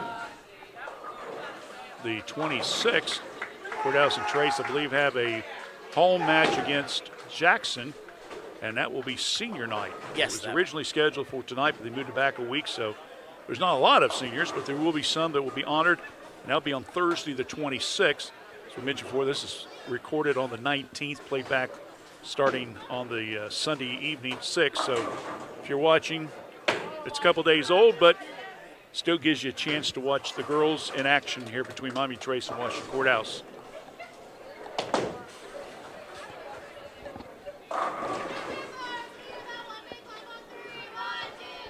Again, this is Kate Bailey from Washington Courthouse, Thomas from Miami Trace. Thomas gets a 9-pin count. And the boys doing a lot of celebrating behind us.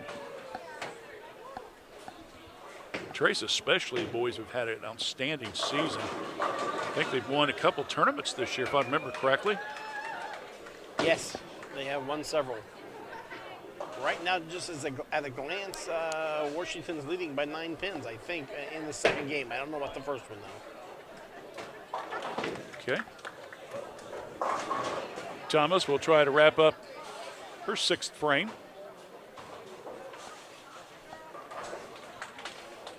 Meanwhile, Mason will try to go in her 6th frame for Washington Courthouse, and Evans will go for Trace. Mason leaves 1. So does Honesty.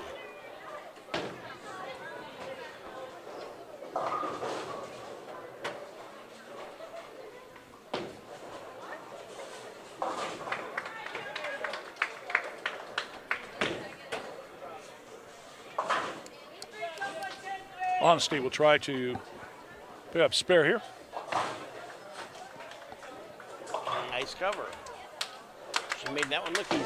Yeah. And Mason will try to do ditto.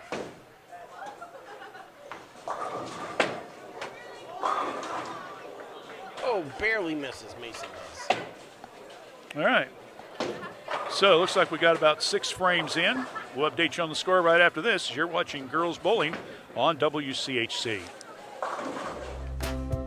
We should go bowl and have the best pizza in Fayette County tonight. Ugh, I don't want to go to 2 places. Well, we don't have to. The best pizza in Fayette County comes from the local pizzeria, Amori's Pizzeria, just inside Leo Lanes. Really? No way. Yes way. Come on in and grab a lane and the best pizza in town. Leo Lanes and Amori's Pizzeria, located right across from the Fayette County Fairgrounds. call Leella Lanes at 740-335-2580 to order your pizza today.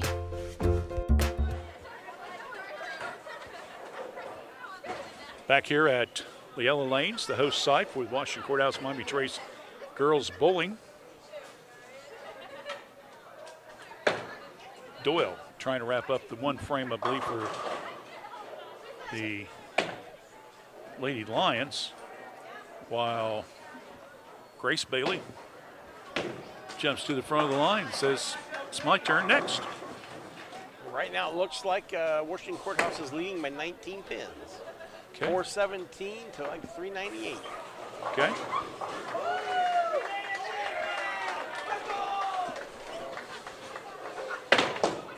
Whoa. That made a weird sound, didn't it? She's batting pretty hard into the lane. Yeah, my goodness.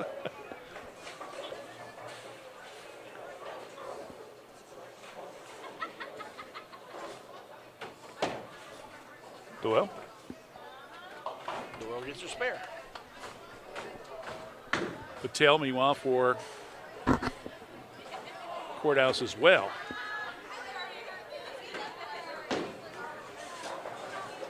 Wilson from Trace will start the next frame for the Lady Panthers.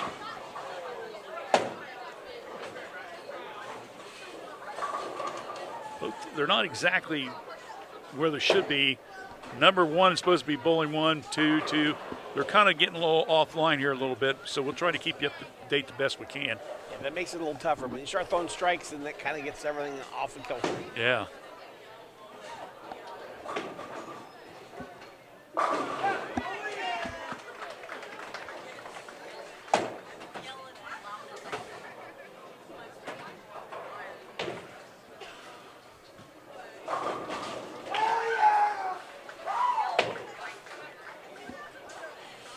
Kate Bailey for the Lady Lions.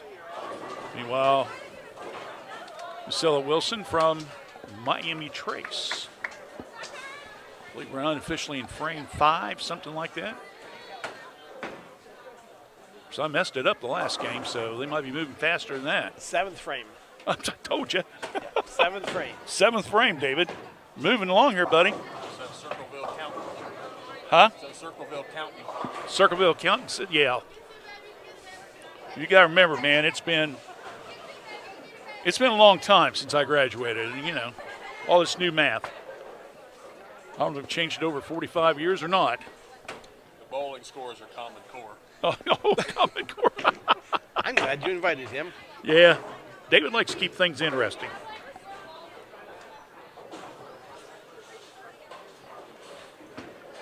David's hard part's still to come. He's got to play all this back and get all the commercials in there, but you didn't have anything else to do on Saturday night, right? Yeah.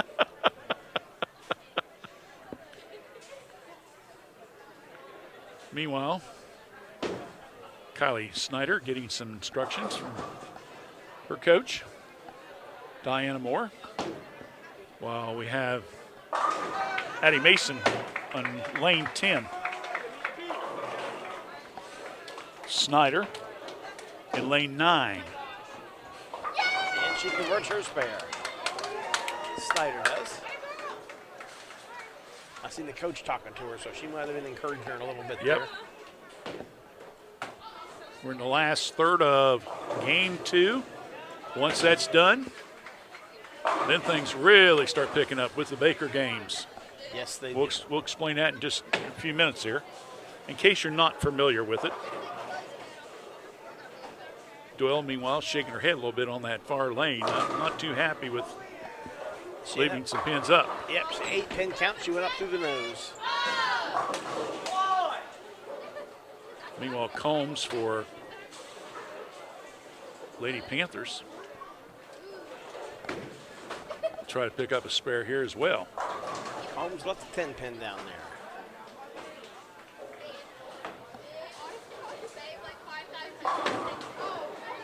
There's a release.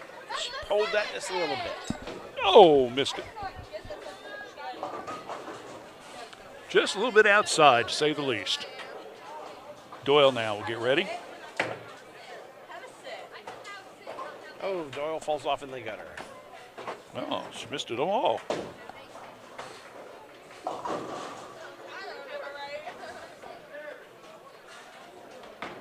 Thomas. Canessa. She strikes. Meanwhile, we have Lucilla Wilson over on lane 10 for Trace as well. Honesty Evans now up.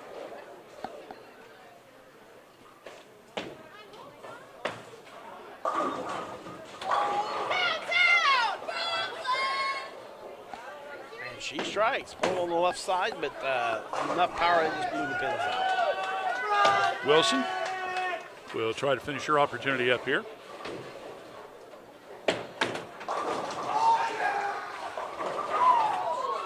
Grace gets 8.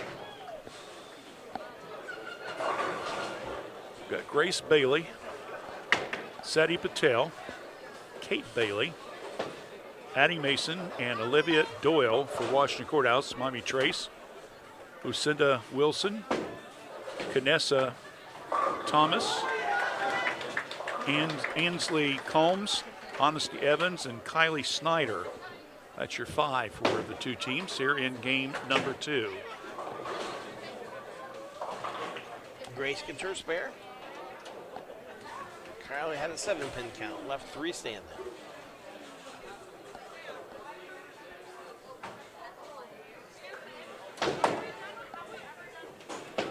Evans a junior, Wilson, Snyder sophomores, Jan, who bowled in the first game, Thomas, and Combs all freshmen for the Lady Panthers, a very, very young squad to say the least. Snyder converts her spare. And Patel leaves the 7-pin count. Grace Bailey is a junior. Her sister, Kathy, is Kate, I guess it is. Yeah, Kate's freshman. Doyle is a sophomore. Mason is a junior. Patel is a junior. So they've got maybe 1 year extra on most of their bowlers, but still underclassmen.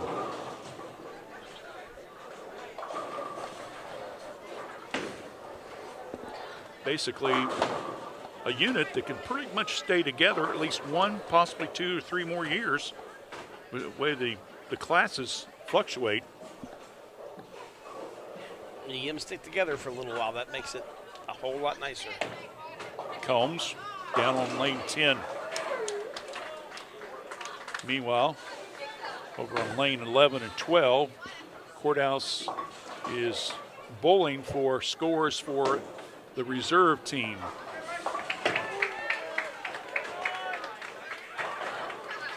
Makes it a little harder when you don't have a team you're going up against, so basically you're going up against yourself. Basically so, that's right. But you need the experience, so you might as well get it, because a lot of programs don't have the numbers that we've got here. Yep.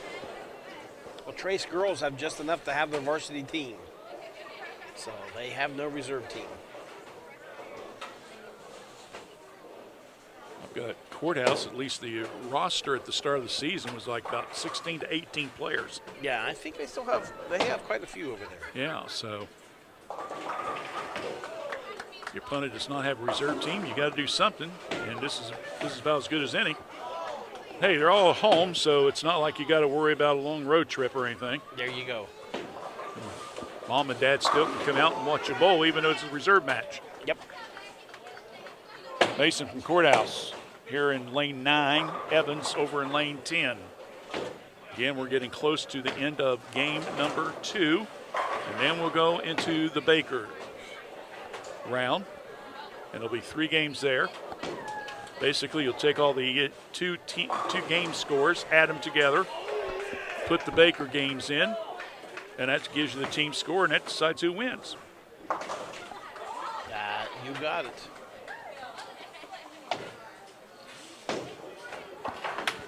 What, number 9 yet? Starting the 9th frame right now. Grace is starting the 9th. Okay. And Doyle will be finishing up the 8th for Washington. All right, so we're getting toward the end here.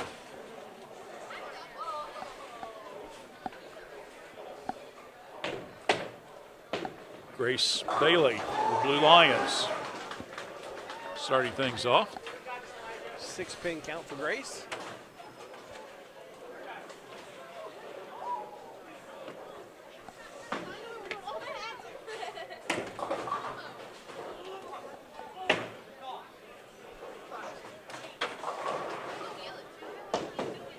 Doyle had a split.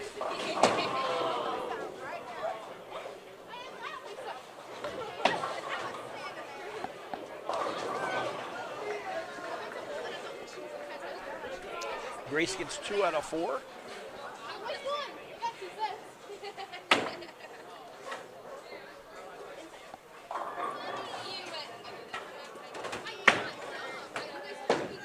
For the most part, we haven't done a lot of these, but the ones I've seen, Ronnie, a lot of times the game 2 scores start to go down just a little bit.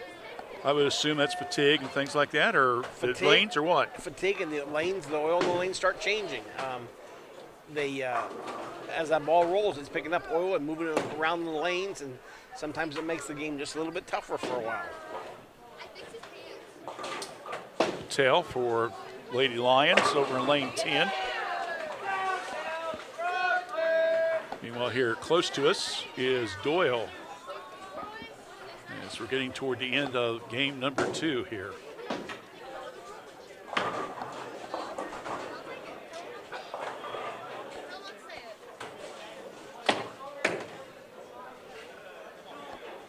Oh, Doyle got that split. Awesome pickup.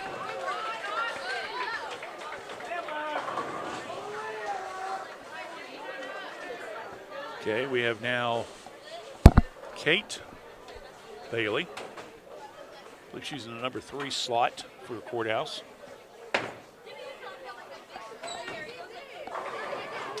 Oh. Meanwhile, Wilson here in lane 9. Wilson strikes. Kate left a 5-7-10. That's not a very good spare to lead.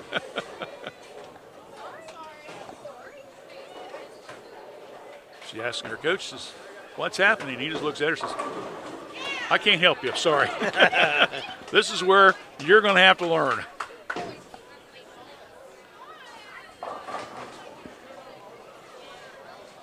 Snyder in the number 2 slot, taking Jan's place. She had a gutter ball. Well, that's not a good way to start off on the first one.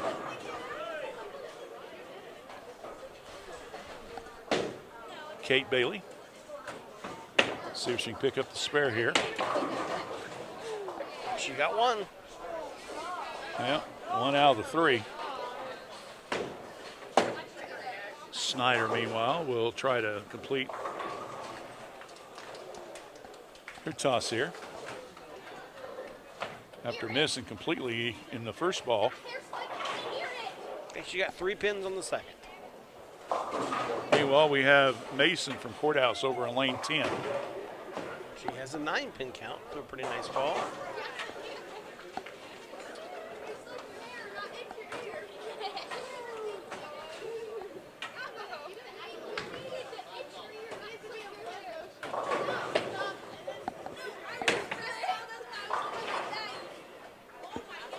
Combs gets a 6-pin count, leaves 4.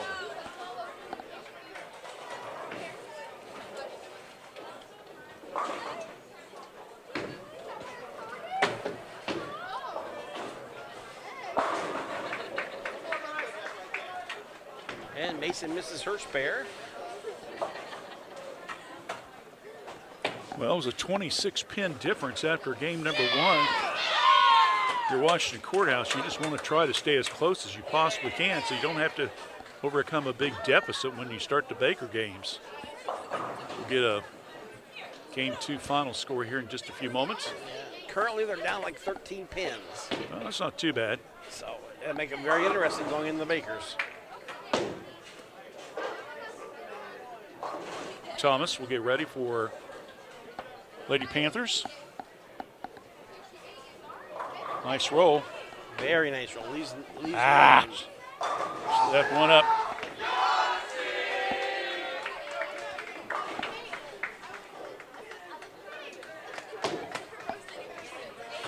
Doyle. Courthouse. 8-pin count.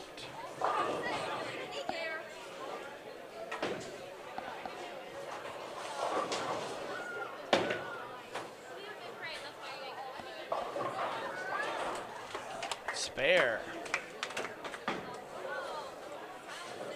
Okay, so we have, I believe, the last two, Evans and Doyle, Tracy, Courthouse respectively. Trace had all spares and strikes up to honesty here, and she has a split.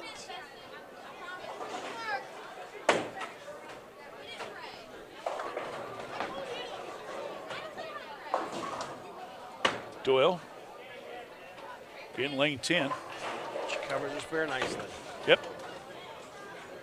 See what Honesty can do here. Over on that left side.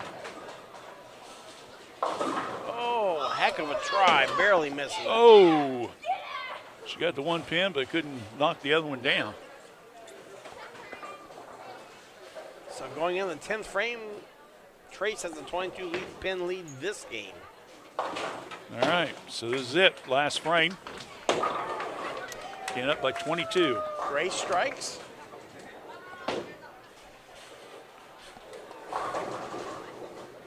Yeah, if you're behind, you probably want to stay within 50 to 60 pins, I would think, going into the Bakers. I would say so. That will take a little pressure off of you having to roll an unbelievable Bakers game.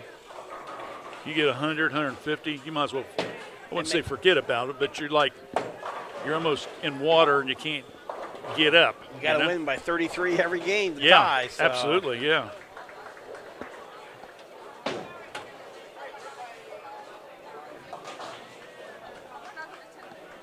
Well, it's going to be close to even, though, because Trace lost the first game and they're winning this one. So it's going to be close to the even. That's true. You said you wanted close matches. Yes, I did. Grace gets her spare. It's one of the things about doing bowling. We don't have to worry about overtime. Well, it's sometimes.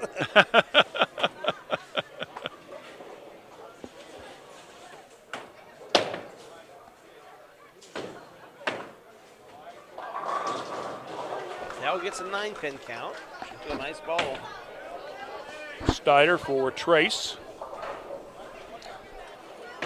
She's struggling a little bit right now. Yeah.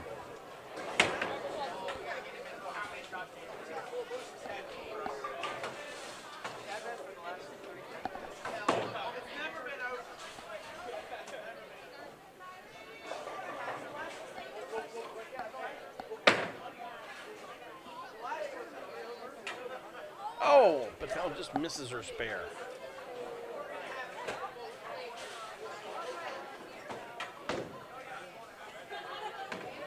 It's like Courthouse has got about 7 girls on their playing reserve. You got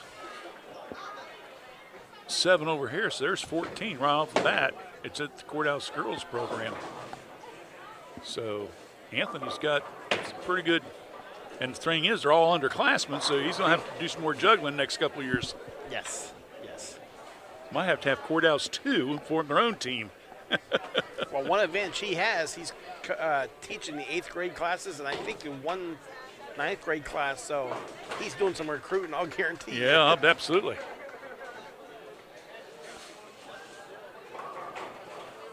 Snyder, Trace. And she gets her spare. So did a little work on that one.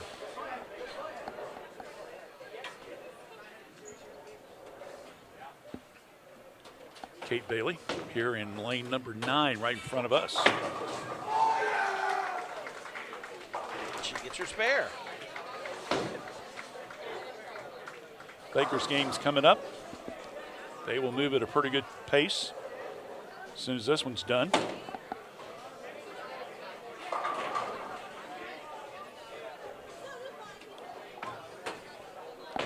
Snyder. Third ball in the 10th frame and tails off there toward the end. Bailey, meanwhile. Kate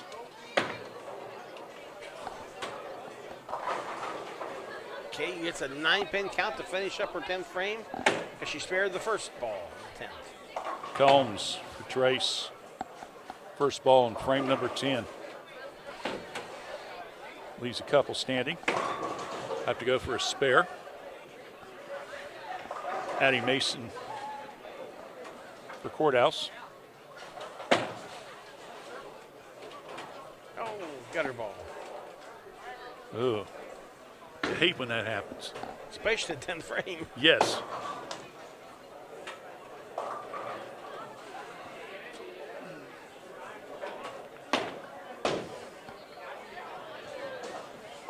So Combs will try to pick up her spare on lane 10. Oh, very, very good try. Yeah, she'll leave a few standing. Mason from Courthouse. Try to finish it out. She missed everything in the first ball. Second will leave a couple pins up.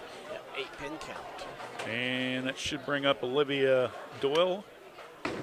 She'll be the last Courthouse bowler in game number 2. While Thomas for Miami Trace. Little body English. 9-pin count for Thomas.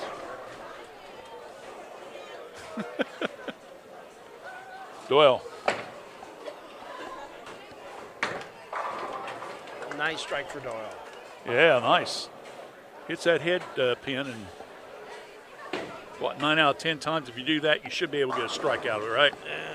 You should be pretty close. Yeah. Yes.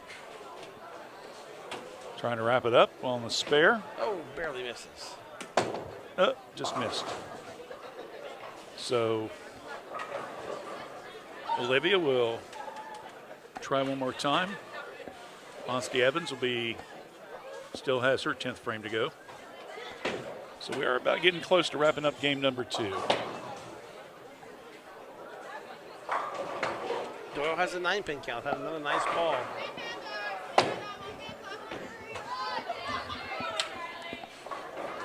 Striker Rooney there. Honesty trying to finish on a high note.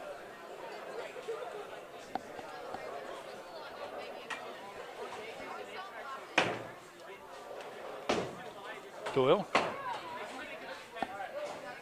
trying to pick up that last pin. Missed. Wow. 189. She was better than her last game.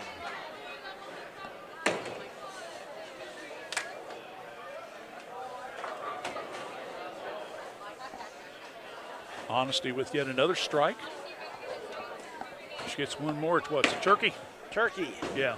184, so if she strikes out here. There she goes. And it is. Left the one pin standing. One pin, yep. So what she end up with? Can you see? 183. So she improved as well. We are at 680 for Washington, and it looks like 711, I think. It's a 31-pin difference. So 711 for Trace. And what was Courthouse again, please? I believe it was 680. All right. So we'll go to the Baker game. We take a quick break. When we come back, we'll explain what it is and follow it. So stay with us right here on Fayette County Youth Sports, WCHC. Do you have a warm heart and helpful hand? Make yourself at home as a member of our care team at Courthouse Manor and St. Catharines Manor of Washington Courthouse. We are looking to grow our family of employees with dedicated STNAs, LPNs, and RNs. Contact us for more information or apply online today at courthousemanor.com or stcatharinescourthouse.com.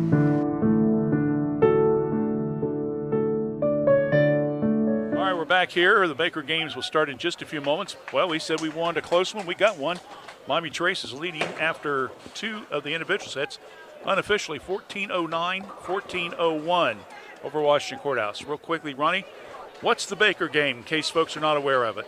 Baker games, you have 5 bowlers. They each bowl 2 frames. So if you're the first bowler, you bowl the first frame and the 6th frame.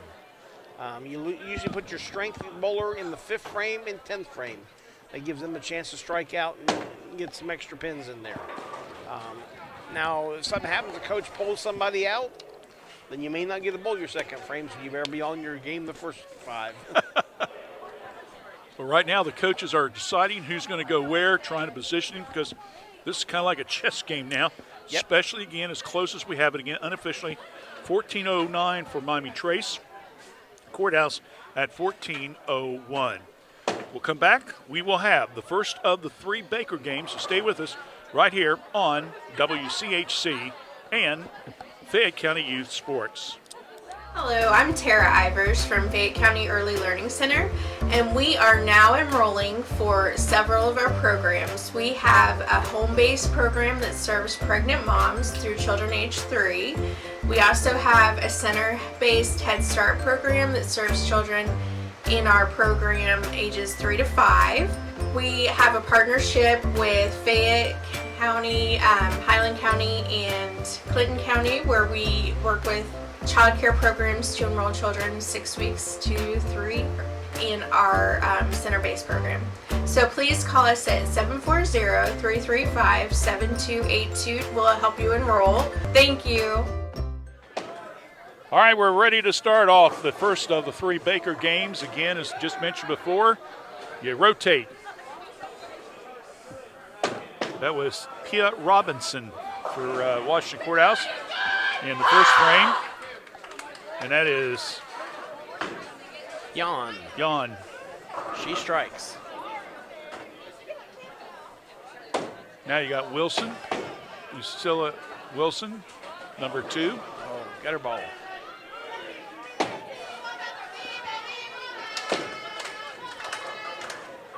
She gets 3 out of 4.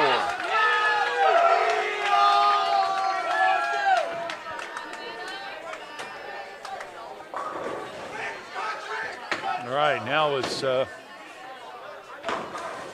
9-pin count. That is Villalobos for Washington Courthouse. Havana. Trace had 2 gutter balls. That's not good.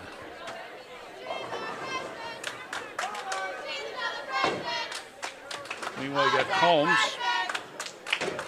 Will go next. She strikes.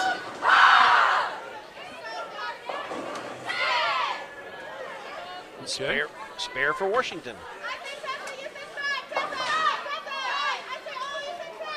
All right, so now we'll bring up Kate Bailey. She'll be in the number 3 slot. So they rotate back and forth. Meanwhile, you have Thomas. They'll be going for Miami Trace in the number 4 slot. Bailey gets an 8-pin count.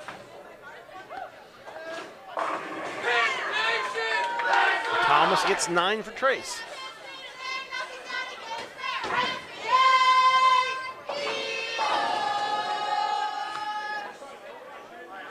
I don't have a clue half the time what these kids are shouting, but they're having a good time. That's all that matters. Meanwhile, Kate Bailey try to. Oh, Kate just barely misses. She's one off 2 of them. All right, Sister Grace will be in the number 4 slot.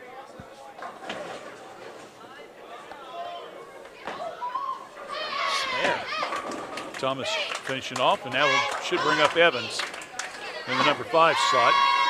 You got 5 bowlers. Again, you go 2 frames each.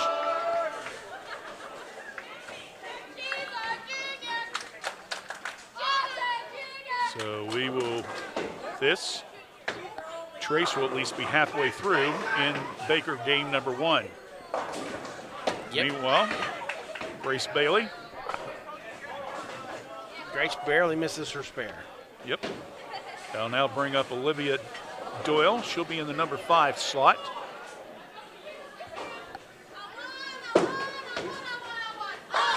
So Patel and Mason sitting out early for Courthouse. Snyder sitting out for Trace. Evans. Get your spare.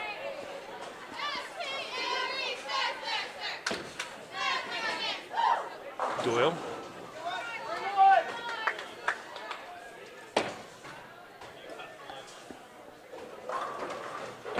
9-pin count.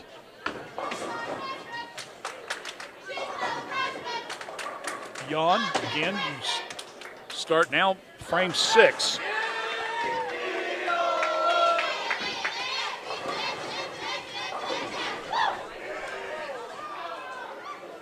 Again, after the 2 individual games, Trace unofficially at 14:09, Courthouse at 14:01. So these Baker games, to say the least, will be the deciding factor, and we got to watch the scores. If they stay this close, it could come down to that 3rd and final Baker game. Absolutely. Both teams are trying to see if they can get a little cushion room here. Doyle, Jan will throw her second ball in this frame, trying to get the spare. It's up a split. Okay.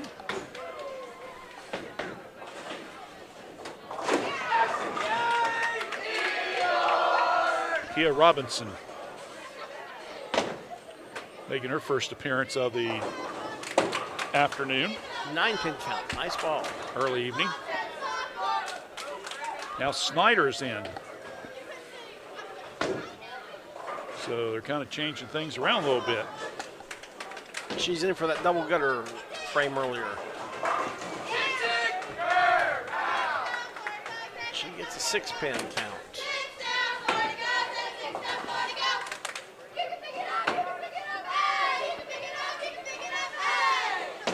Robinson converts her spare. Patel will get ready for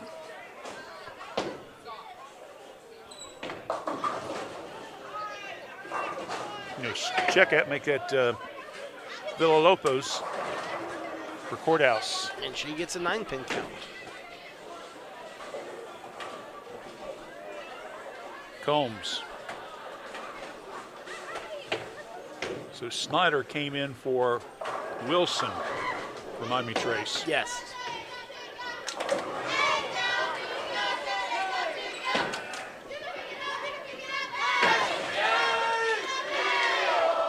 Villalobos. Oh, barely misses. Combs with her second ball. Frame number 7. She converts her spare. Check out frame number 8. She's the third one in the lineup. So we're now bring up Kate Bailey, who's the third one in the rotation. So this will be her 8th frame. Oh, gutter ball. That hurts.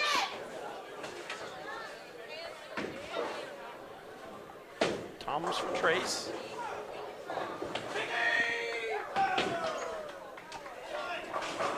Nine-pin count.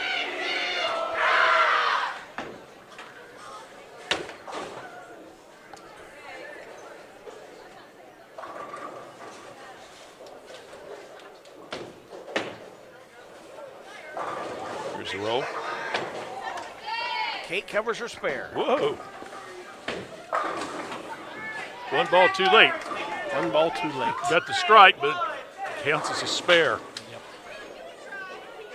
Thomas will try to finish things off here. Oh, barely misses her spare. Meanwhile, Grace Bailey in the 8th frame. She has a 9-pin count. A little behind because Evans going to be in frame 10. Trace bowling ahead just by frame plus. Yep. 9s for Evans. Of course, when you roll 9s and strikes, you can just keep going. Yep. Bailey. Converts her spare.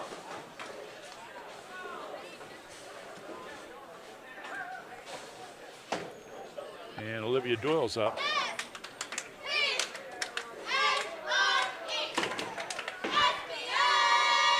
So if I'm looking at it right, first Baker game should be done for Trace. Once Honesty has another ball to roll. Another ball, yes. Doyle gets 9. Strike. 137. Trace at 137. Okay.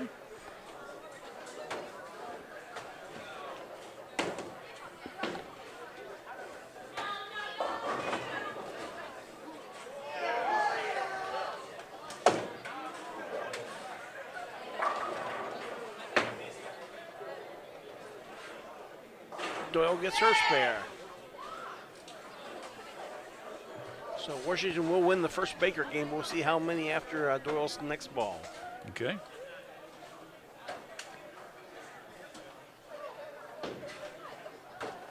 Seems like it's going back and forth.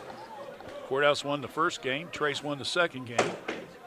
And now Baker number 1. Looks like it's going to be Courthouse again.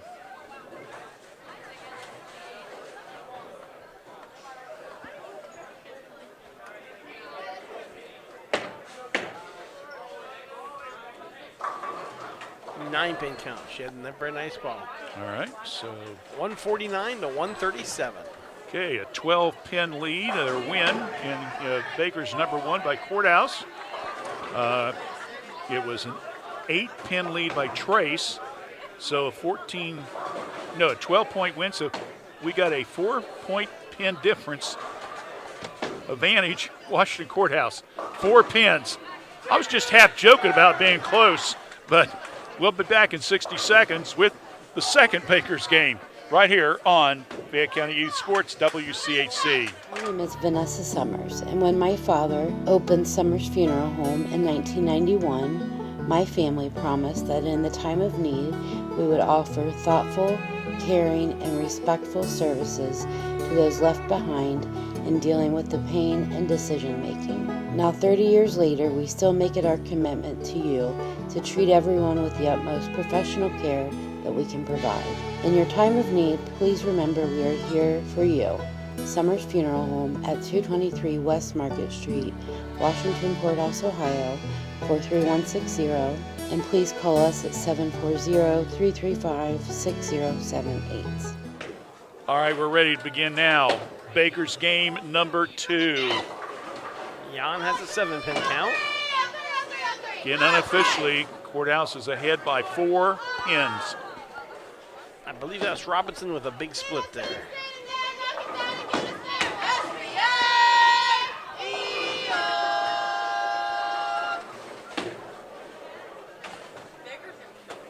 Jan will be leading off things here in the first frame of Baker's number 2. She has a miss, 7 miss. Wilson re-enters. The lefty. She gets 3.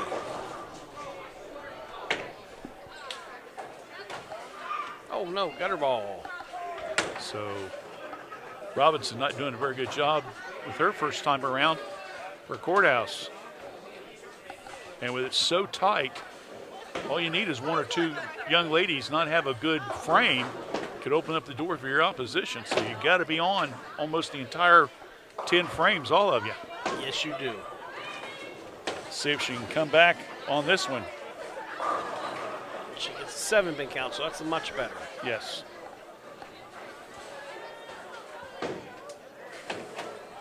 Tessa Thomas.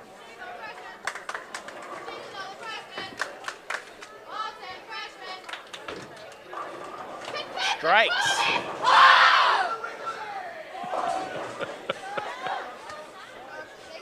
Bring up Kate Bailey for Washington Courthouse. Number 3 slot. Oh, nice ball for Kate. Oh! Left 1 though. Meanwhile, here in the 9, Combs left more than 1 up. Yes, she got 3 up, so she got a 7-pin count.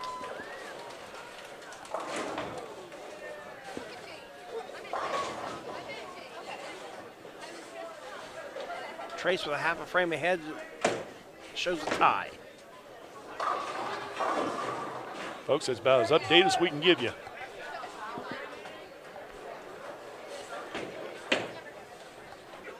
See if Kate can give Courthouse some room here. Nice spare for Kate. Got it. Meanwhile, Honesty Evans. 9-10. Left one, that back pin there, up. 7-pin. Meanwhile, got Grace Bailey for Courthouse over on lane 10. Oh, Grace had a very nice shot. 10 down. Frame number 5 for her. Ditto for Evans. As we're the halfway point in Baker's game number 2. Honesty converts hers. So after 5, we are at 35 for Washington, and still got Doyle, I'm sorry. Still got Doyle has to bowl for Courthouse. Oh, 9-pin.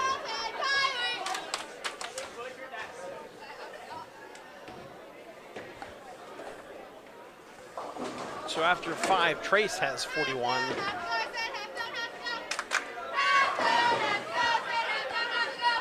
$141? 41, just 41. 41, 4-1. Yeah. That's for Trace. Oh, that's right. We're only halfway through. Halfway through. Sorry about that. I was just giving you that kind of halfway. I thought, man, that's an awful low score for 10 frames. Yes, it is. Doyle gets her spare. So it's 55 for Washington.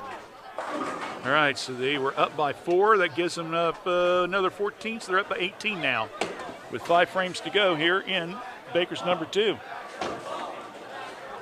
Told you that Circleville math would come in handy there, David.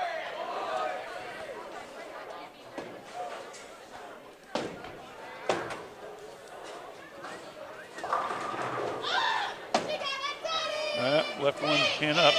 Yep.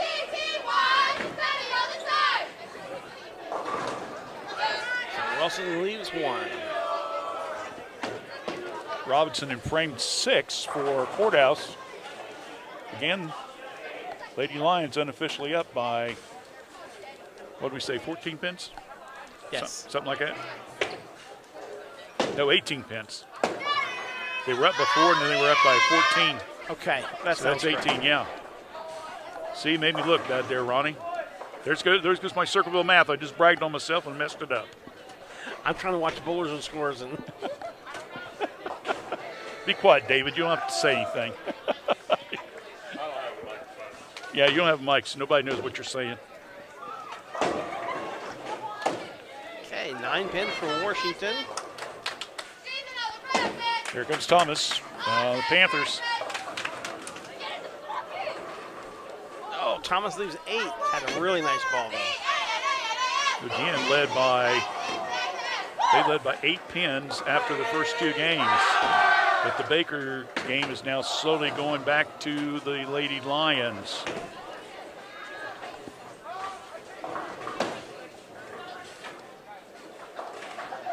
Thomas.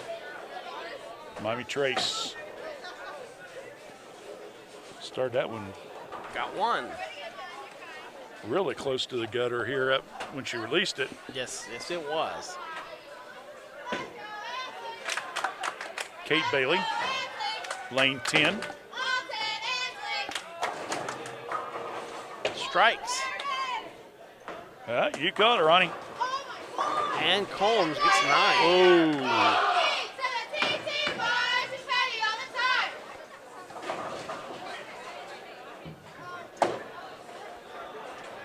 So Grace Bailey's now up. Grace strikes. 2 in a row, isn't it? That's 2 in a row, and that's good for Washington. Puts a lot of pressure on Trace.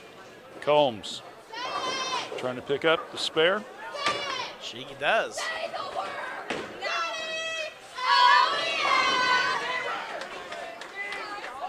Olivia Doyle.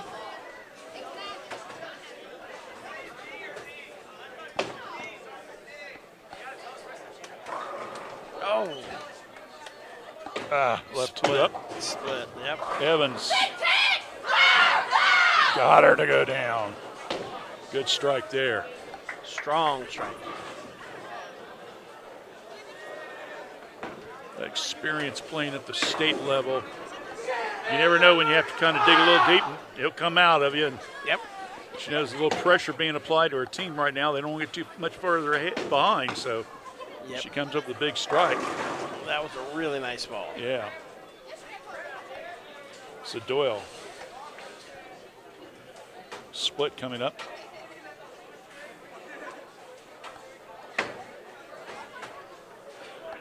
It's be one or the other.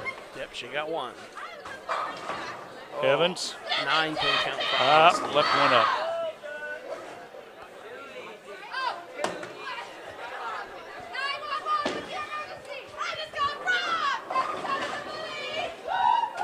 So we'll let her throw this ball, and then we'll get you a score update.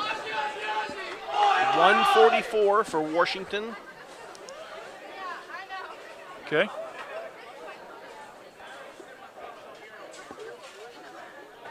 Down 5 pins from first game. See what Trace finishes with here. She missed the spare, so she will have 128. Whoa. Lost a little ground there. Yeah, another 16 pins on top of the 18, so they're down about 34 pins going into the final Baker's game, which comes up right here on WCHC right after these messages. The bagels are back at your Epifana McDonald's in Fayette County and Jamestown. You can choose your favorite breakfast sandwich, either bacon, egg, and cheese, steak, egg, and cheese, sausage, egg, and cheese. Try out these delicious breakfast sandwiches backed by popular demand.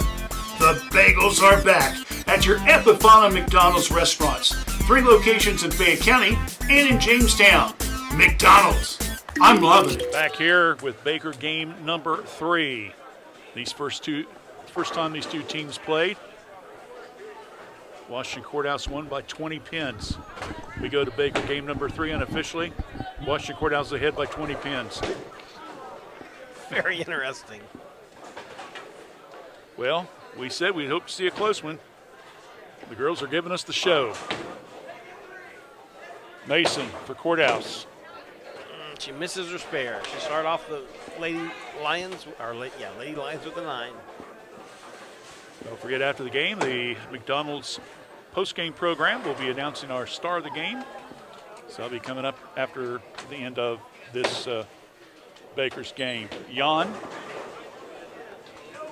She chops her spare for another 9-pin count, so all tied up after 1. The tail, I believe it is, yes. The Courthouse. 6-pin count for her.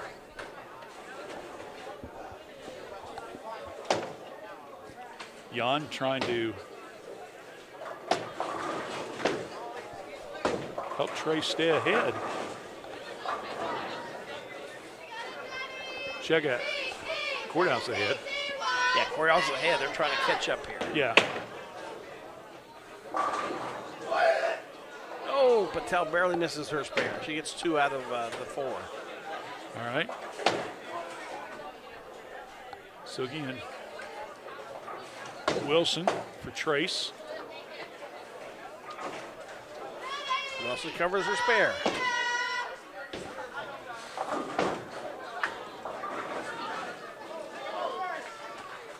After the first 2 Baker games, Courthouse had a 293. Trace had a 265, difference of 28. The Trace led by 8 going into the Baker games. So my math says 28 minus 8 is 20, and that's where we're at going into this final Baker's game with Courthouse up by 20 pins.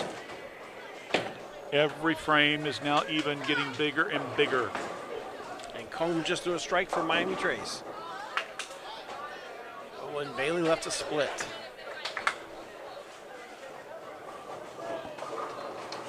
Nine-pin count for Thomas. It's getting closer all the time. Yep.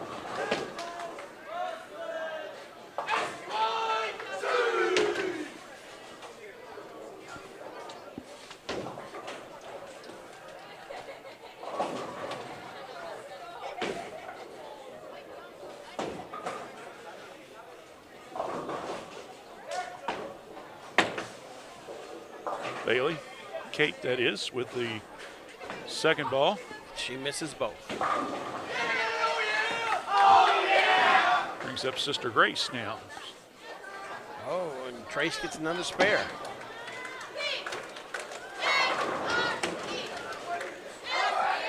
Grace got 9.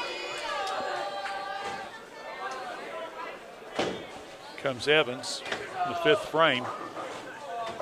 Oh, she strikes.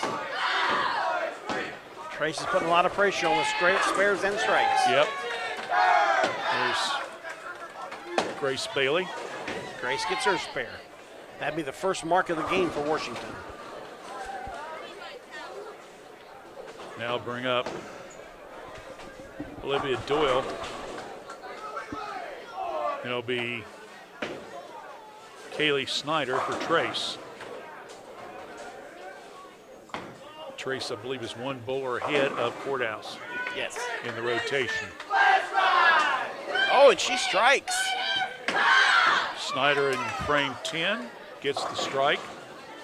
See what Doyle does here in the bottom, in frame number 5.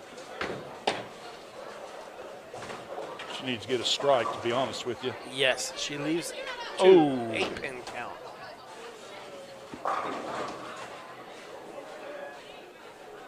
Every time the Trace gets a strike, they just slowly pull more ahead. Wilson. And Wilson leaves an 8-pin count, leaves 2 pins up. Doyle's got to get this spare. Nothing else, just to keep Courthouse in it. Yep.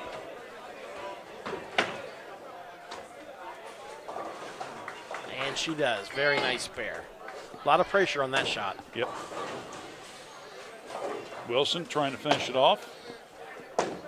Her last throw of the night. She chops one, so she leaves 1. Mason now for Courthouse. Courthouse has got to started getting some strikes here. Spares is not going to help him. There's Combs. Combs leaves 4 standing.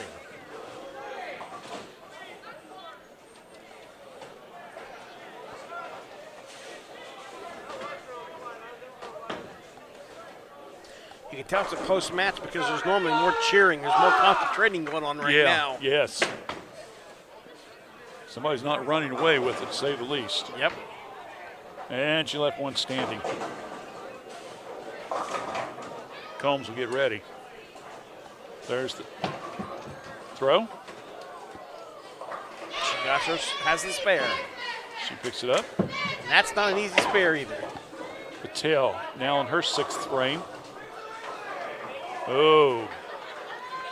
She left some standing. 7-pin count, 3 remaining. Thomas.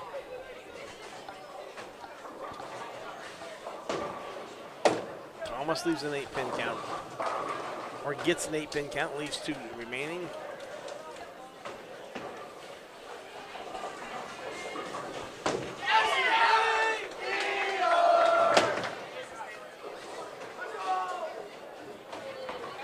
Nice spare for Patel. Might keep him in.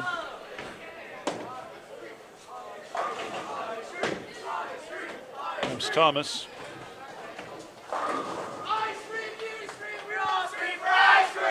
Spare for Thomas. All right, we now go to the bottom of the 7th, I believe it is. 8th. 8th for okay. Trace. And I'm sorry, 8th for Washington. Trace is starting at 10th. Okay. So Trace is going to know what Courthouse is going to know what Trace shot here. Yep. Before they're done. Austin strikes. Evans may have just put the nail in the coffin right there with that strike. It may have just done it. A lot more pressure. Sometimes it's better to know what you got to beat. Sometimes it's worse. Yeah, that's true. So she'll get to roll again with that strike in the 10th.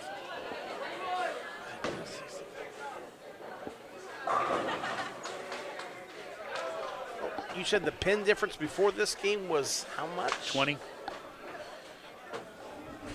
It's going to be about 35 to 40 pins. I think Trace may have just put the nail in the coffin. Oh, 7, maybe not.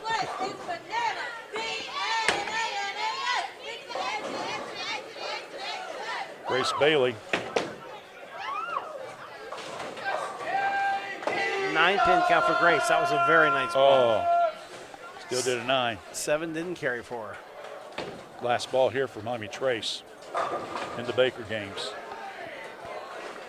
Gutter ball. So we'll get the score in a few seconds. Oh, nice cover for Grace. Courthouse has 1 left. Olivia Doyle. Trace ended up with a 180. Trace 180, okay. Very nice game.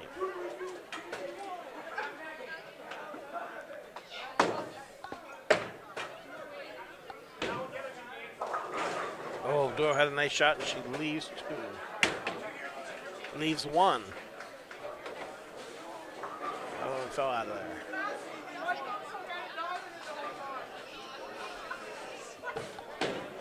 .445 in the 3 Baker games for Miami Trace. Give you the wrap up here in just a moment or so.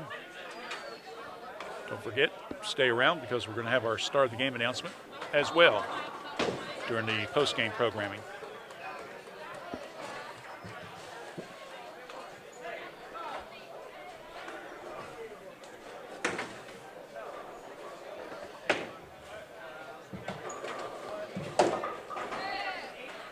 Spare for Doyle. Okay. So we have 1 more. Looks like the boys are done. Girls stayed at a pretty good pace with them. They did. Normally they're way behind, but they were really good tonight.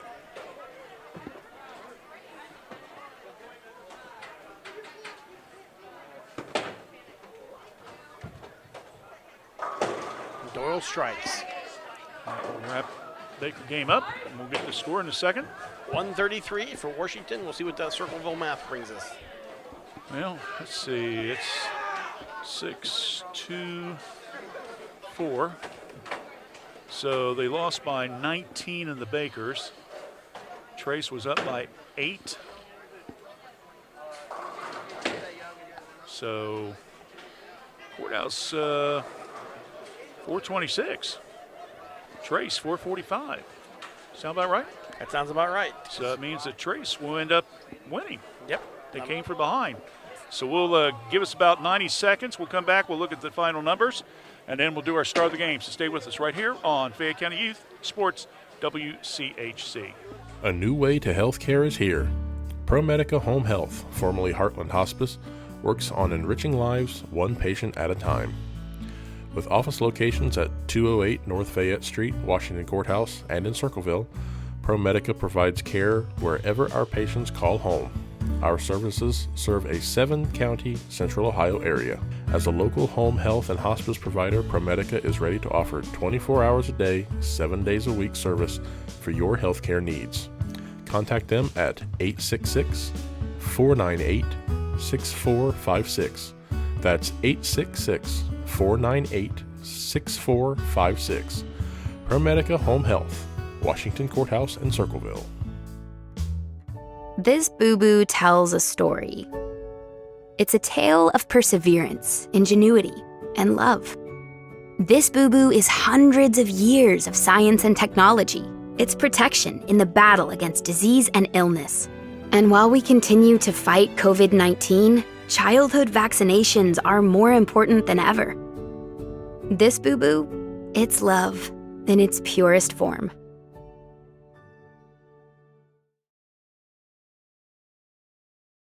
Sometimes it seems like it's hard to decide on a technician that you can trust with your vehicle transportation service needs.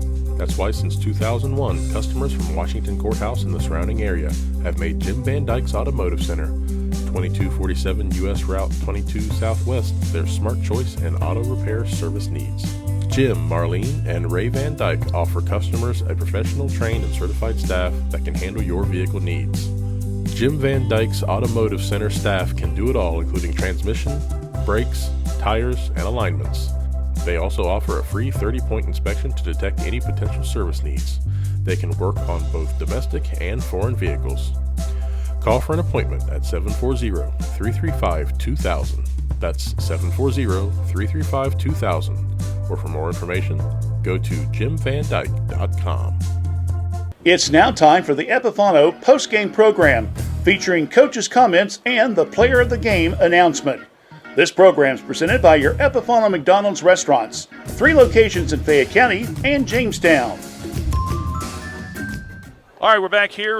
Just a few minutes left in our program. Real quickly, final score tonight, Miami Trace end up winning by a final score of 1854 to 1827. And really, when you start looking back at it, it was that last Bakers game that really did the difference, because we had a 20-pin lead by Trace. They had 1409, 1401. First Bakers game, Courthouse won, 149 to 137. So there's a 12-pin difference. Second one, it was 144 to 128. So that wipes out basically the lead. But then Trace just went nuts in that last one, 180 to 133. And so the Bakers was 426 for Courthouse, 445 for Miami Trace. That's a plus 19. So you add 1409, which is what they did in the 2 games, plus 445 gives you 1854. And Washington Courthouse had 1401 in their 2 games. It looked like they was going to win the thing, to be honest with you. Yes, it did. But that last Baker game killed them. Yep. They end up going 426, gives them 1827. So Miami Trace wins by a 27-pin score. So it was 20 the first time around, 27 this time. So you really can't ask for any better match than what we saw today. So again, Miami Trace girls victorious over Miami Trace. Anything you want to add? Nope, very good match, and congratulations to both teams. They bowled their hearts out. All right. Of course, tournament's a big time. We'll come around. We'll talk more about that later on. When we come back, we'll announce our stars of the game presented by Epifano McDonald's right after this.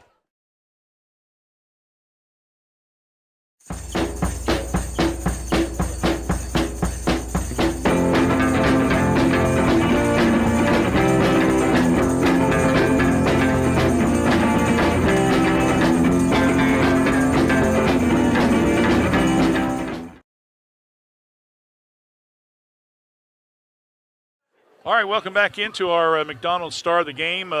Basically, we talked a little bit about during the Bakers game, but when it's all said and done, Olivia Doyle from Washington Courthouse will be the Lady Lions Star of the Game. She ended up with a 178 and a 189, and my math is correct. That gives her 367. And for Miami Trace, it'll be Honesty Evans. Honesty, she ended up with a total of 353. So, Ronnie, that's 14 stroke difference.